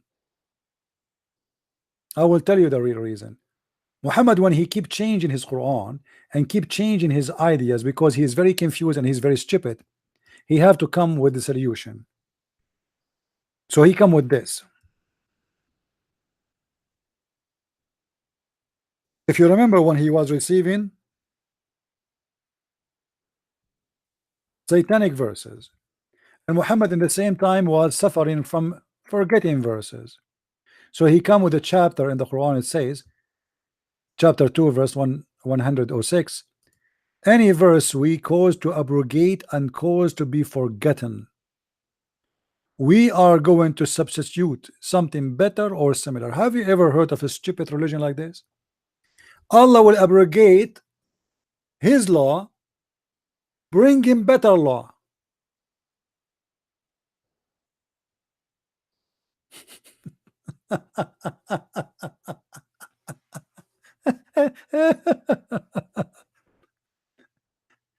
Allah is going to Muhammad, guys, he was just he announced himself to be a prophet for a very short time. What do you mean you want to abrogate and you want to come with better Quran? You see the Muslim, they say to you, can you make Quran better than the Quran? Well, Allah saying that his Quran, he is going to make Quran better than the Quran, and he will make you forget the Quran and you will remember other Quran, and he will cause you to forget and he will cause you to abrogate. Why? Because he want to make something better or similar. And what make it more stupid when he says similar? Why you want to abrogate with something similar? I mean, I understand better how stupid it is, but I cannot believe that he said the word similar. or similar, sorry. Can you believe it? Imagine you have a Rolls Royce and the model is 2018, and then I will say to you, I am going to abrogate, I will destroy your car and give you similar car. Oh Allah, what is that? Rolls Royce 2018. But Allah, this is the same one. Yeah, it says similar. Allah will make us forget the Quran to make similar Quran. This was one of the tricks of Muhammad to cover his ass, because he keep forgetting the Quran. And this is why he mentioned the word forgetting. Allah will cause you to forget the Quran, and the Prophet cannot remember the Quran. So what I will say now, I'm a prophet who cannot remember what I said yesterday? No, I will say to them that Allah calls me Quran, but he promised me that yes, he caused me to forget the Quran, but he will make something better or even similar at least. Have you ever heard of a stupid religion like this before?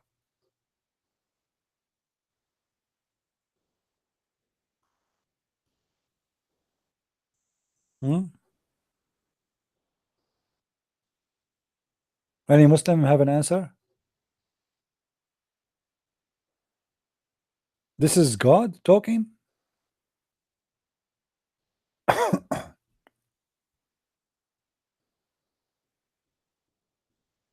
This is how God behave? I will cause you to forget my word, but don't worry, be happy. I will make you something better or similar.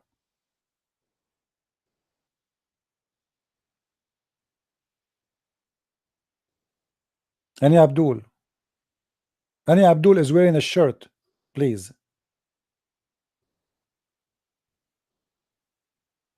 There's a child molester, a priest. He ran to Morocco and he converted to Islam. The Muslims don't talk about him, by the way. He's a child molester. He's wanted in USA. He went all the way to Morocco and he converted to Islam, and they were happy to have him, for he's a child molester. They don't talk about him. Welcome home.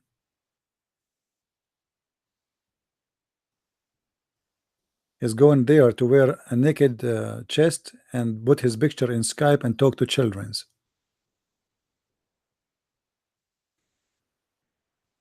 Any Abdul?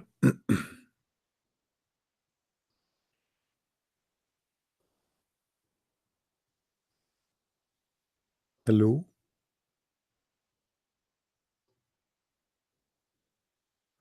No, Muhammad. Listen, Muhammad. Tomorrow we will do. It's enough for today. You've been spanked enough, right? Let us continue tomorrow. Do you promise me you will come tomorrow, Ahmad Muhammad? You promise me you will call me tomorrow, but you will be wearing your shirt? Honest to Allah, if you don't wear your shirt, I will tell you mommy. Okay? Good boy. Okay. Tomorrow call me, and please be sure you have your shirt. And don't forget to search for the hadith I gave you about Bilal begging for his freedom. Huh? Don't forget. It took you 2 hours to find the reference, but you could not find it. I found it for you. Okay, good boy. May Allah bless you with a lot of virgins. Do you want to call me now? Muhammad, do you want me to call me now? Okay, make a research, no problem. I will give you time for tomorrow or the day after, whatever. Usually I do a live broadcast one day yes, one day no, which means tomorrow no. But if I do tomorrow, call me. If not, then the day after. You are welcome. All right. Anyway, guys, I hope that today we did learn something good. You want to call now? Okay, hold on. You want to call now? What we will do now? He's excited.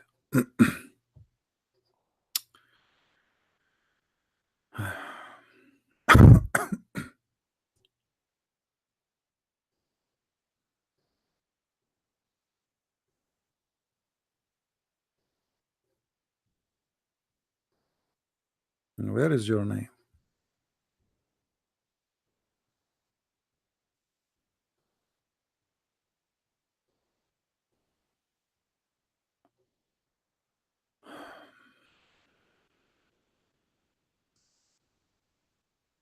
Okay. Try to call, because I don't see your name to call you. I'm looking for your name.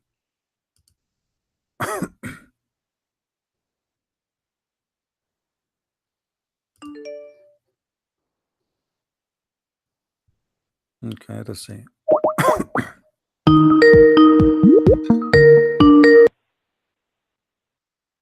Okay, you will give me 3 minutes to speak.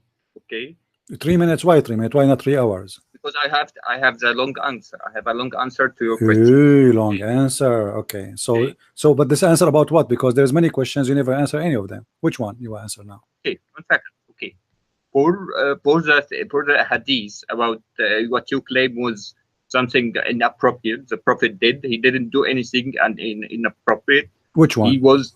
Which one? Hadith you said about. Which one? Which one? Tell me which one. Which hadith? What is it? One. What is that? The one he kissing the belly of the guy?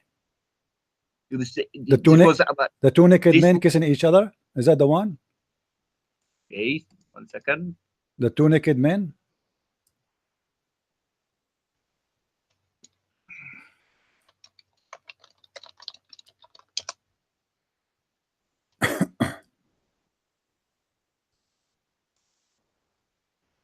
Need to go back in the video to see. Can you speak louder, please? Okay. Okay. I have it in front of you. So what you said? Because he said he did not do anything inappropriate. Okay, I'll show you. Okay, it says what hadith says. It says he kissed him in his side. This is kissed him in his side. What the side? What is the side? Side. What the side? Does it mean his belly? Does it mean his belly? Okay, tell me what is the side for you? What is that? Side, his arm is like his arms. His arm. This is the Prophet kissing the guy, or the Prophet kissing the arm? Who is kissing who? As a man kissed the Prophet arms. This is extremely normal. He didn't kiss him in. What is the word? What is the word in Arabic? I need to. What is the word in Arabic? What is the word used in Arabic in the hadith? Look in the video. Look in the video. Okay, I'm asking you. He kissed his side. What is the word side in the hadith? What is that side? What side? Does it say arm? Don't you see that your own translation? Yeah, it says side. What side? Where is the side? Where is located that side? Side. I know what where is located is which side. The hadith doesn't say which side. But it says in Arabic. Do you see the word Arabic in there? It doesn't have to say which side. It says he kissed him in the side. Okay. Let me complete. It says in Arabic the word kashhahu. What kashhahu mean? Let me complete my speech, okay? Abdul, the word there in Arabic is kashhahu. The Muslim translation is saying, this is not my translation, they are saying his side. What kashhahu mean? You know what kashhahu? Even know. This word. You tell me what kashhahu. What kashhahu mean? He kissed him in kashhahu. What kashhahu mean? Kissed him in his side. What is side? Where? Where's side? There is this arm. This is side. It's okay? arm. Okay, 1 second. It's arm. Let me complete my speech. Okay, this was nothing inappropriate. Okay, it was nothing inappropriate. There is no hadith where it says that he practiced anything. Okay, do you want to challenge me that? Do you want me to challenge? I need to complete my. Do you want to challenge me that kashhahu mean the down of his belly? Yes or no? You need this has nothing to do with anything gay. You said his arm. You said his arm.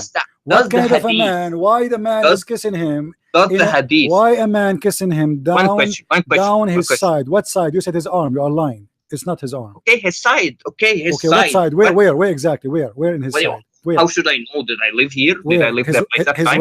His west, his belly side. His west. Is that his west? Him in his side. Is that okay? 1 second. Is that his west? Is that his west? One question. Is that his west? Yes or no? Is that the west? Is that the west? What the hadith says, I don't know. Hello, good boy. I'm asking you, please. Is the word kashhahu mean? Here we go. The hadith in front of me in Arabic. Is the word kashhahu mean the west of the man? Yes or no? The translation says I his don't care side. about translation. You speak Arabic. You claim you speak Arabic, right? What the word Yes, kashhahu? yeah, Okay, what the word kashhahu mean? 1 second. I've never heard this word but I know numerous people who said it means his side. Where is Okay. that? Where is that location?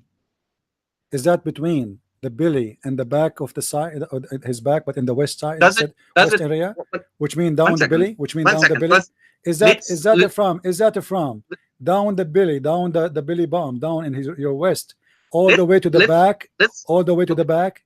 Is that, what kashhahu one- mean? What kashhahu mean?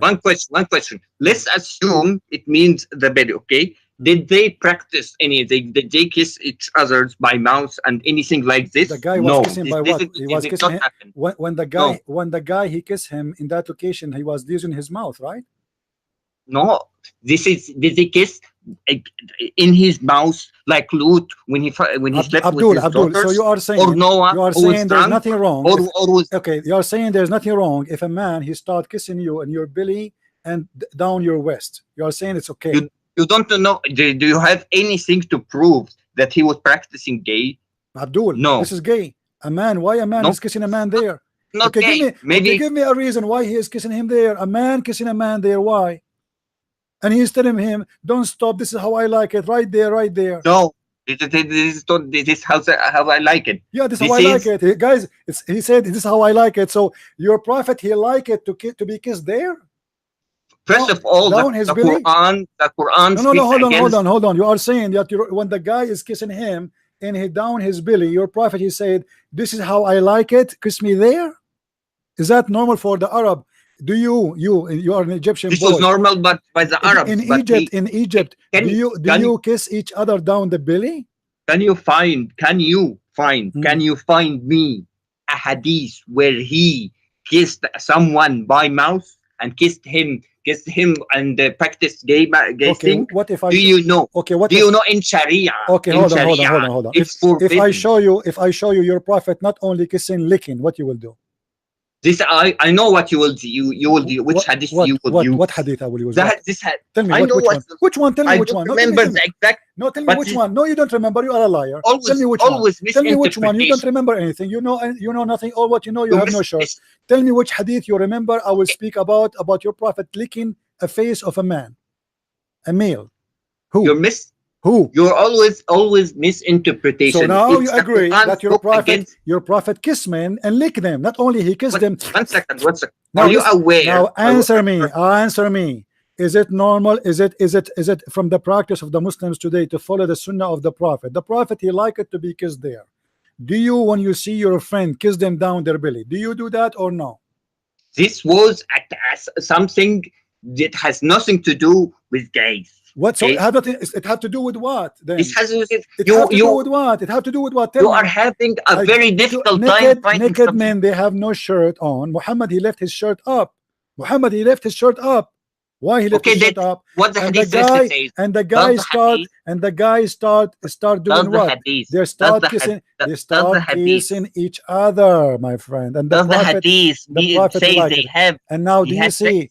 You see, Does the you did hadith? lie to us. You said that the word kashaf. Does the hadith say mean sex? arm. No, it Hold doesn't on. say sex. You Lut said slept with his you daughters, said right? the word kashaf mean Did arm. Lut sleep Do with you his see daughters? you see the dictionary in front of you? Do you see the dictionary? It says ما بين الخاصرة إلى الضلع الخلف. Do you see it? Between the west down al-khasira, all the way to back of his ass. Does the hadith? My friend, the this is what hadith he's kissing say him. they have sex? So what if this hadith? Why a man? Why a prophet of hadith- God? But Abdul, why a prophet of God is kissing and the man kissing each other in such a place? What kind of a behavior is behavior? If this is not Does gay, he say that this he is had what? sex with him? Oh, Does he say? obviously this is sexual because this is kissing.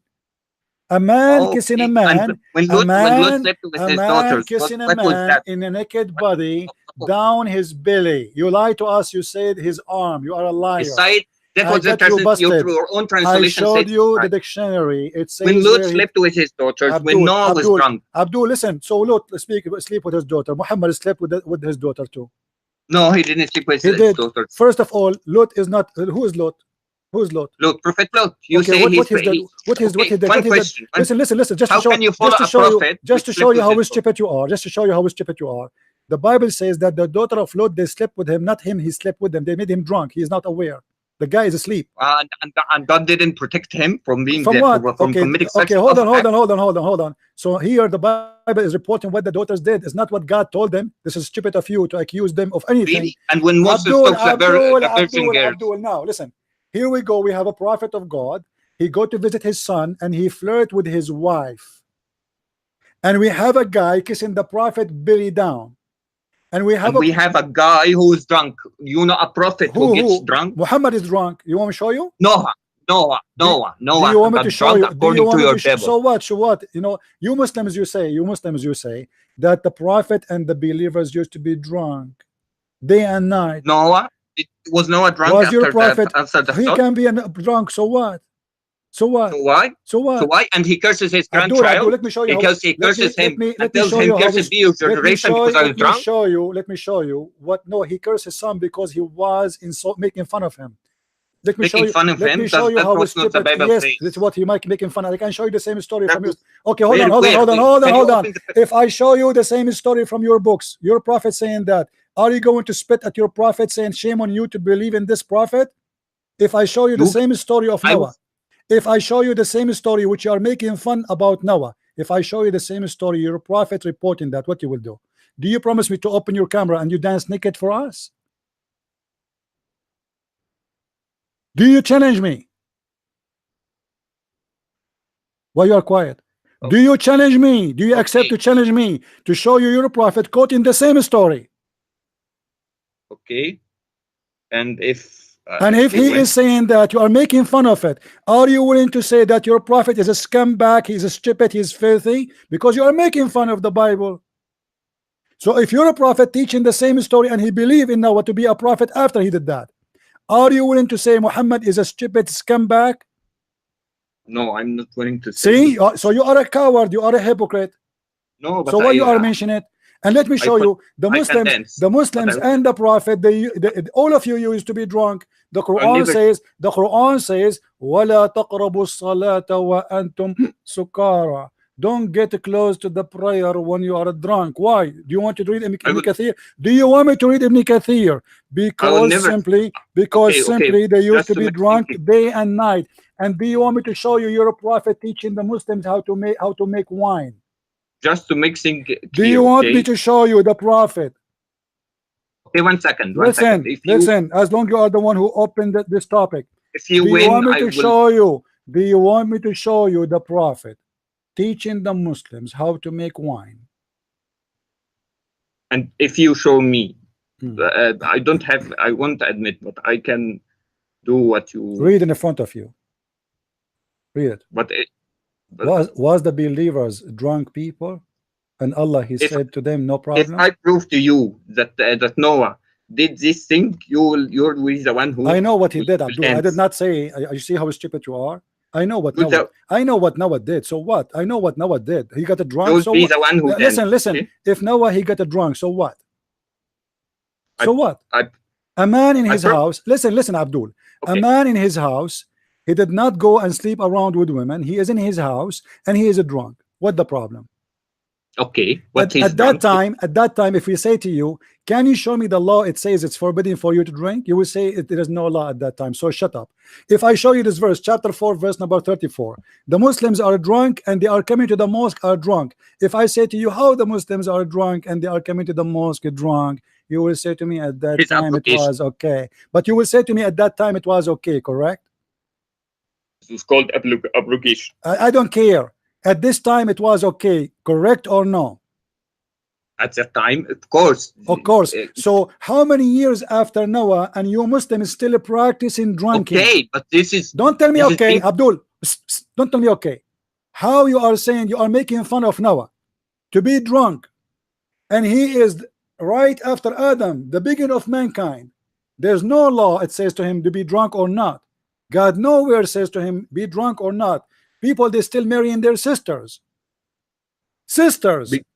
According to your Quran, the children of Adam, they fought with each other because one of them, he want to marry the other girl who have no cross eyes, and Allah, he asked them to give a qurban, and then Allah, he took the shish kebab, he refused the falafel, and then the guy, he killed his brother because he want to take the women who have no cross eyes. And you are making fun of Noah for being drunk when you're a prophet and the believers are drunk.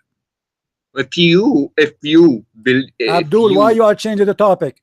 Why the Quran? Why the Quran saying alcohol is a blessing from Allah and it's a miracle? Explain. Okay, let me does the Quran say that alcohol is a great and it is a miracle from Allah? Yes or no? 30 seconds for me. Yes or no? Respond. Yes or no? You are the one who's making. You are saying that it's a shame for a prophet to be drunk. You are the one who said that. So I'm asking you, why your prophet teaching the Muslims how to make wine and why he was drunk, and why the Quran saying it's okay to drink, but please, when you come to the mosque, please don't be drunk, and why the Quran saying that wine is a miracle of Allah. I promise to dance without a shirt on camera if you prove to me that he said make wine. Okay. Promise. You will dance in the camera? Yes. All right. Without shirt. Guys, get ready.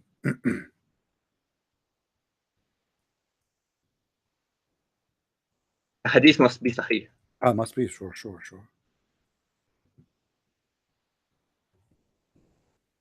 So we know from now what you will say. You will say it is not it's not sahih. We know already, like he's making himself, he's making an excuse not to dance. It must be sahih, brother. Yeah, for sure we will give you sahih hadith. Okay.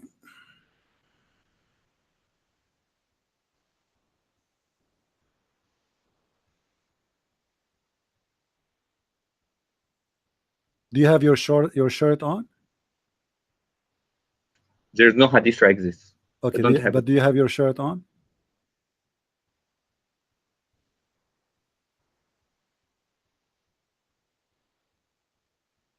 Where is the hadith? Hold on.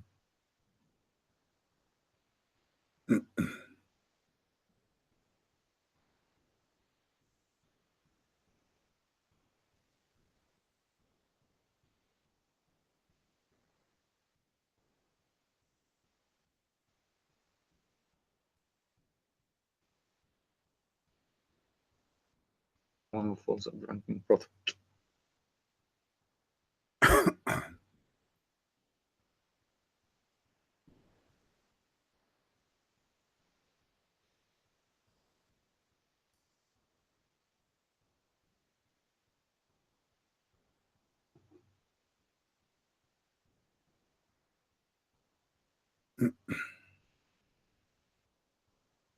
Looks like you don't have the hadith. No, I have it, my friend.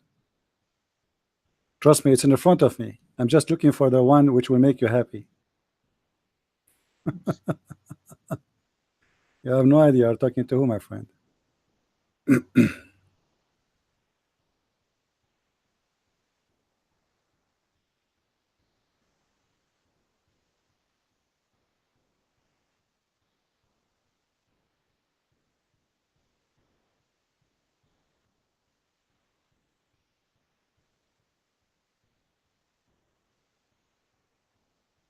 All right.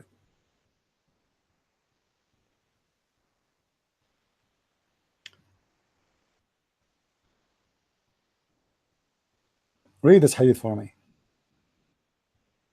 I'm not opening YouTube exactly. I will open it.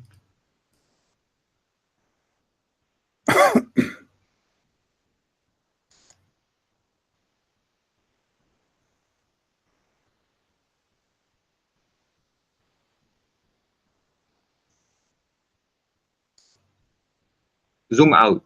I will zoom out. It is out.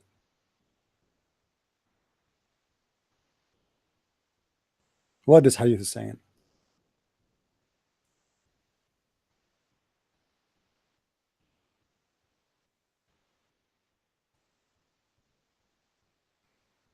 Okay, this was the thirsty people by this time. It was forced to they used to drink. Who are they? Who are they? Those people? The Arabs. What? The Arabs And what the used to drink wine. So what he is saying? What the problem here? What's the problem here? This was abrogated. It's abrogated. Where it says it's abrogated. What do you mean? You are the one who said that the prophet don't do that, and you are the one who is saying to me, show me and I will dance. And I just showed you the beginning. I did not show you everything. I want to show you more. But now why you are lying, and why you promise me you will dance if I show you? This is abrogated. The hadith is abrogated too? No, this is the idea. This idea that you used to drink beer in the past, and they used to drink beer. This is beer. Why? Whatever. Come. Oh boy, you know, Abdul. Not the abrogated hadith. The abrogated. Abdul. Your prophet was a drunk man, and he used to be drunk for 3 days and 3 nights. Now you promise me if I show it to you, you will dance. Are you willing to keep your promise? Are you going to open the camera for us and dance? Yes or no? Okay. What if? You will dance now?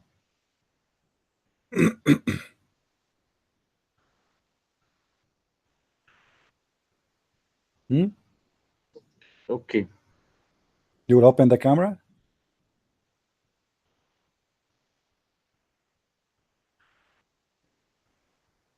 But so you know it's abrogated.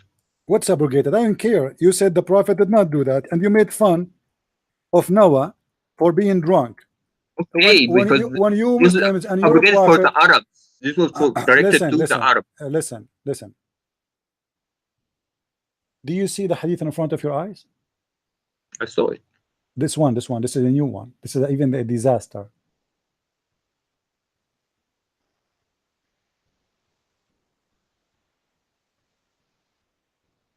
What do you say? How many times you are going to dance for us today?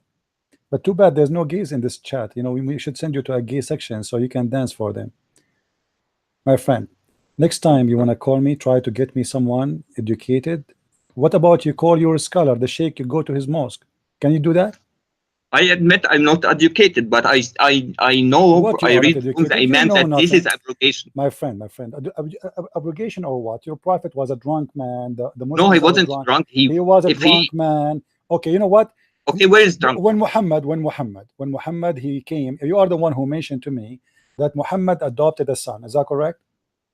This was as takaful. Okay, do takaful. He adopted a son. You said that, right? Okay. This son, he have a wife. Is it true that your prophet he flirt with the wife? Yes or no?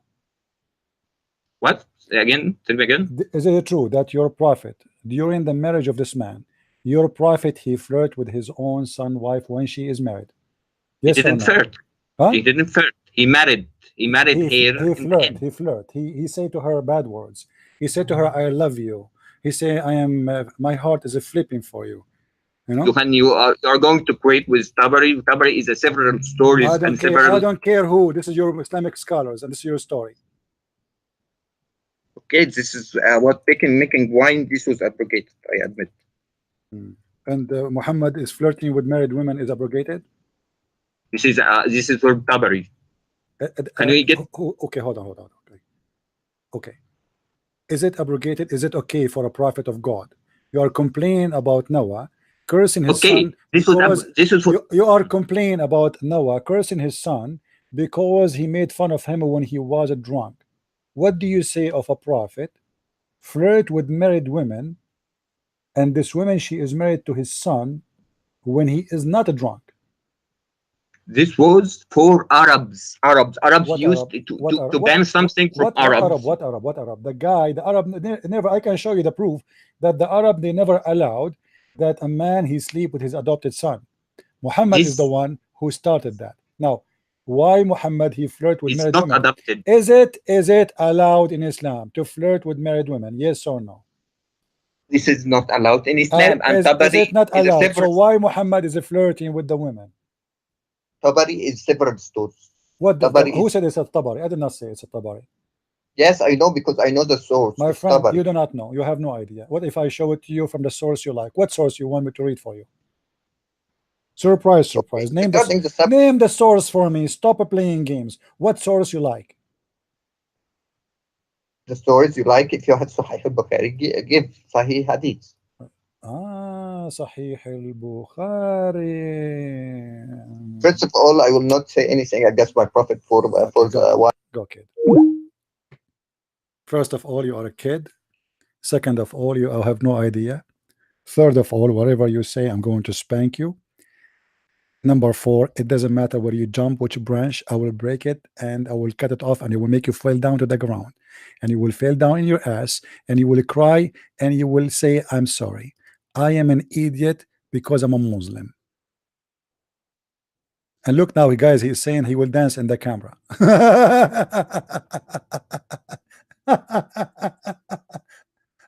He want to keep his promise. He want to dance in the camera, guys. Look what he said to me. I will dance in the camp. And sorry, I cannot let you do that. We are not a bunch of gays here. Go and find a gay chat room in Saudi Arabia. They will be happy to see you doing that. Get lost.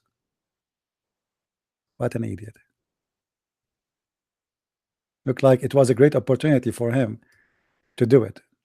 You know? The guy, he could not even like waste the opportunity. Like, did you ask me to dance in the camera? Yes, please. I will have 300, 400 people watching me.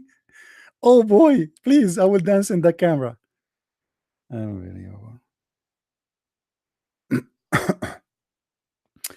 Anyway, guys, I want to say thank you for being here. I hope today we have a good time together. And I feel sorry for this guy. Actually, I don't want really to humiliate anyone, but it's not your fault. Islam is a stupid religion. It doesn't matter what you do. It's not your fault that you speak to someone who knows too much and you are ignorant. It's not your fault that even if you know, you will be actually more in trouble. Actually, for me, I find it a lot easier to debate someone he knows a lot, because that will make it easier for me to get him busted. You know what I mean? A lot easier from debating someone is ignorant. But those people, you notice, it doesn't matter who you debate. I debate the guy who have a degree, PhD, or I debate a guy who is naked in the camera in Skype. Both of them are the same at the end of the day. They get surprised by what you know. You see, the Muslims, they don't expect you to know a lot. So they are used to debate average Christians who know a few things about Islam. Oh, your prophet, he married 6 years old. This is what you know? He's expecting you to talk about that. He heard it many times. So it's, so they don't expect someone to knows a lot. I mean, this guy, wherever we go, he beat us. It doesn't matter what we speak about. And this is why they are so upset from me. Because it doesn't matter where they go. Mention to me 3 words, any of your choice. Even say microwave, I will give you a hadith about it. From any 3 words of your choice, Muslims. And I will make you laugh at your prophet.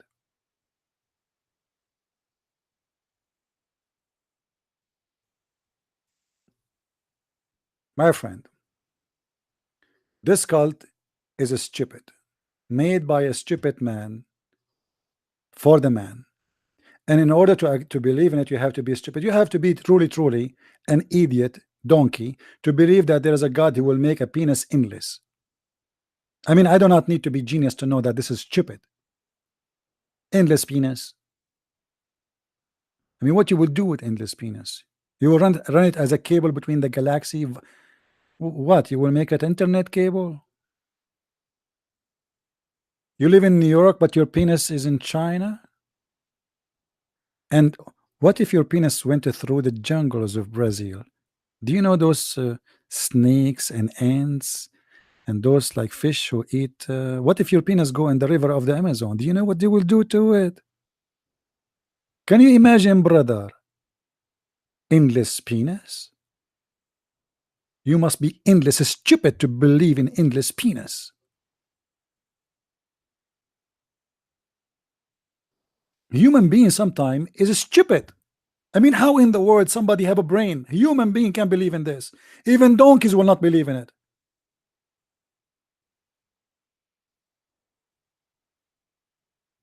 Look at this guy. He said to me, don't misquote.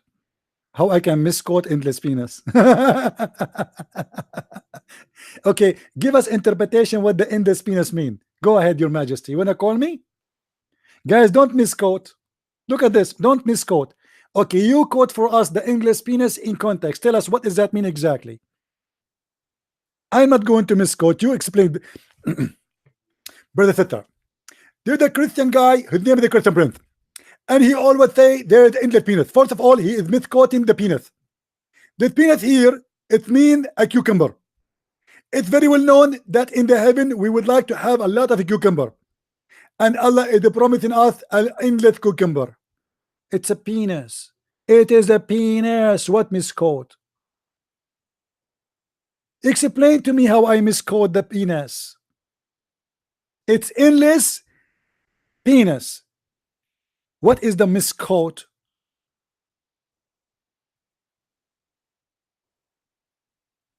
What a crazy religion. Anyway, you are stupid. You could not find anything in Bukhari about Zainab. So if I find you something in Bukhari about Zainab, what you will do? What an idiot.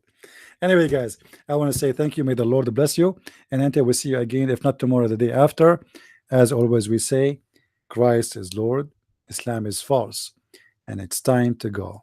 See you soon. May the Lord bless you all, and don't forget to help us in what we do. If you care for what we do, take the videos, download them, share with your friends, invite your friends, tell them about what we do, and read my books. You can just search my name in Amazon.com, and you can find my books there in any Amazon of any country, because you know Amazon have Amazon.com, .de, France, etc.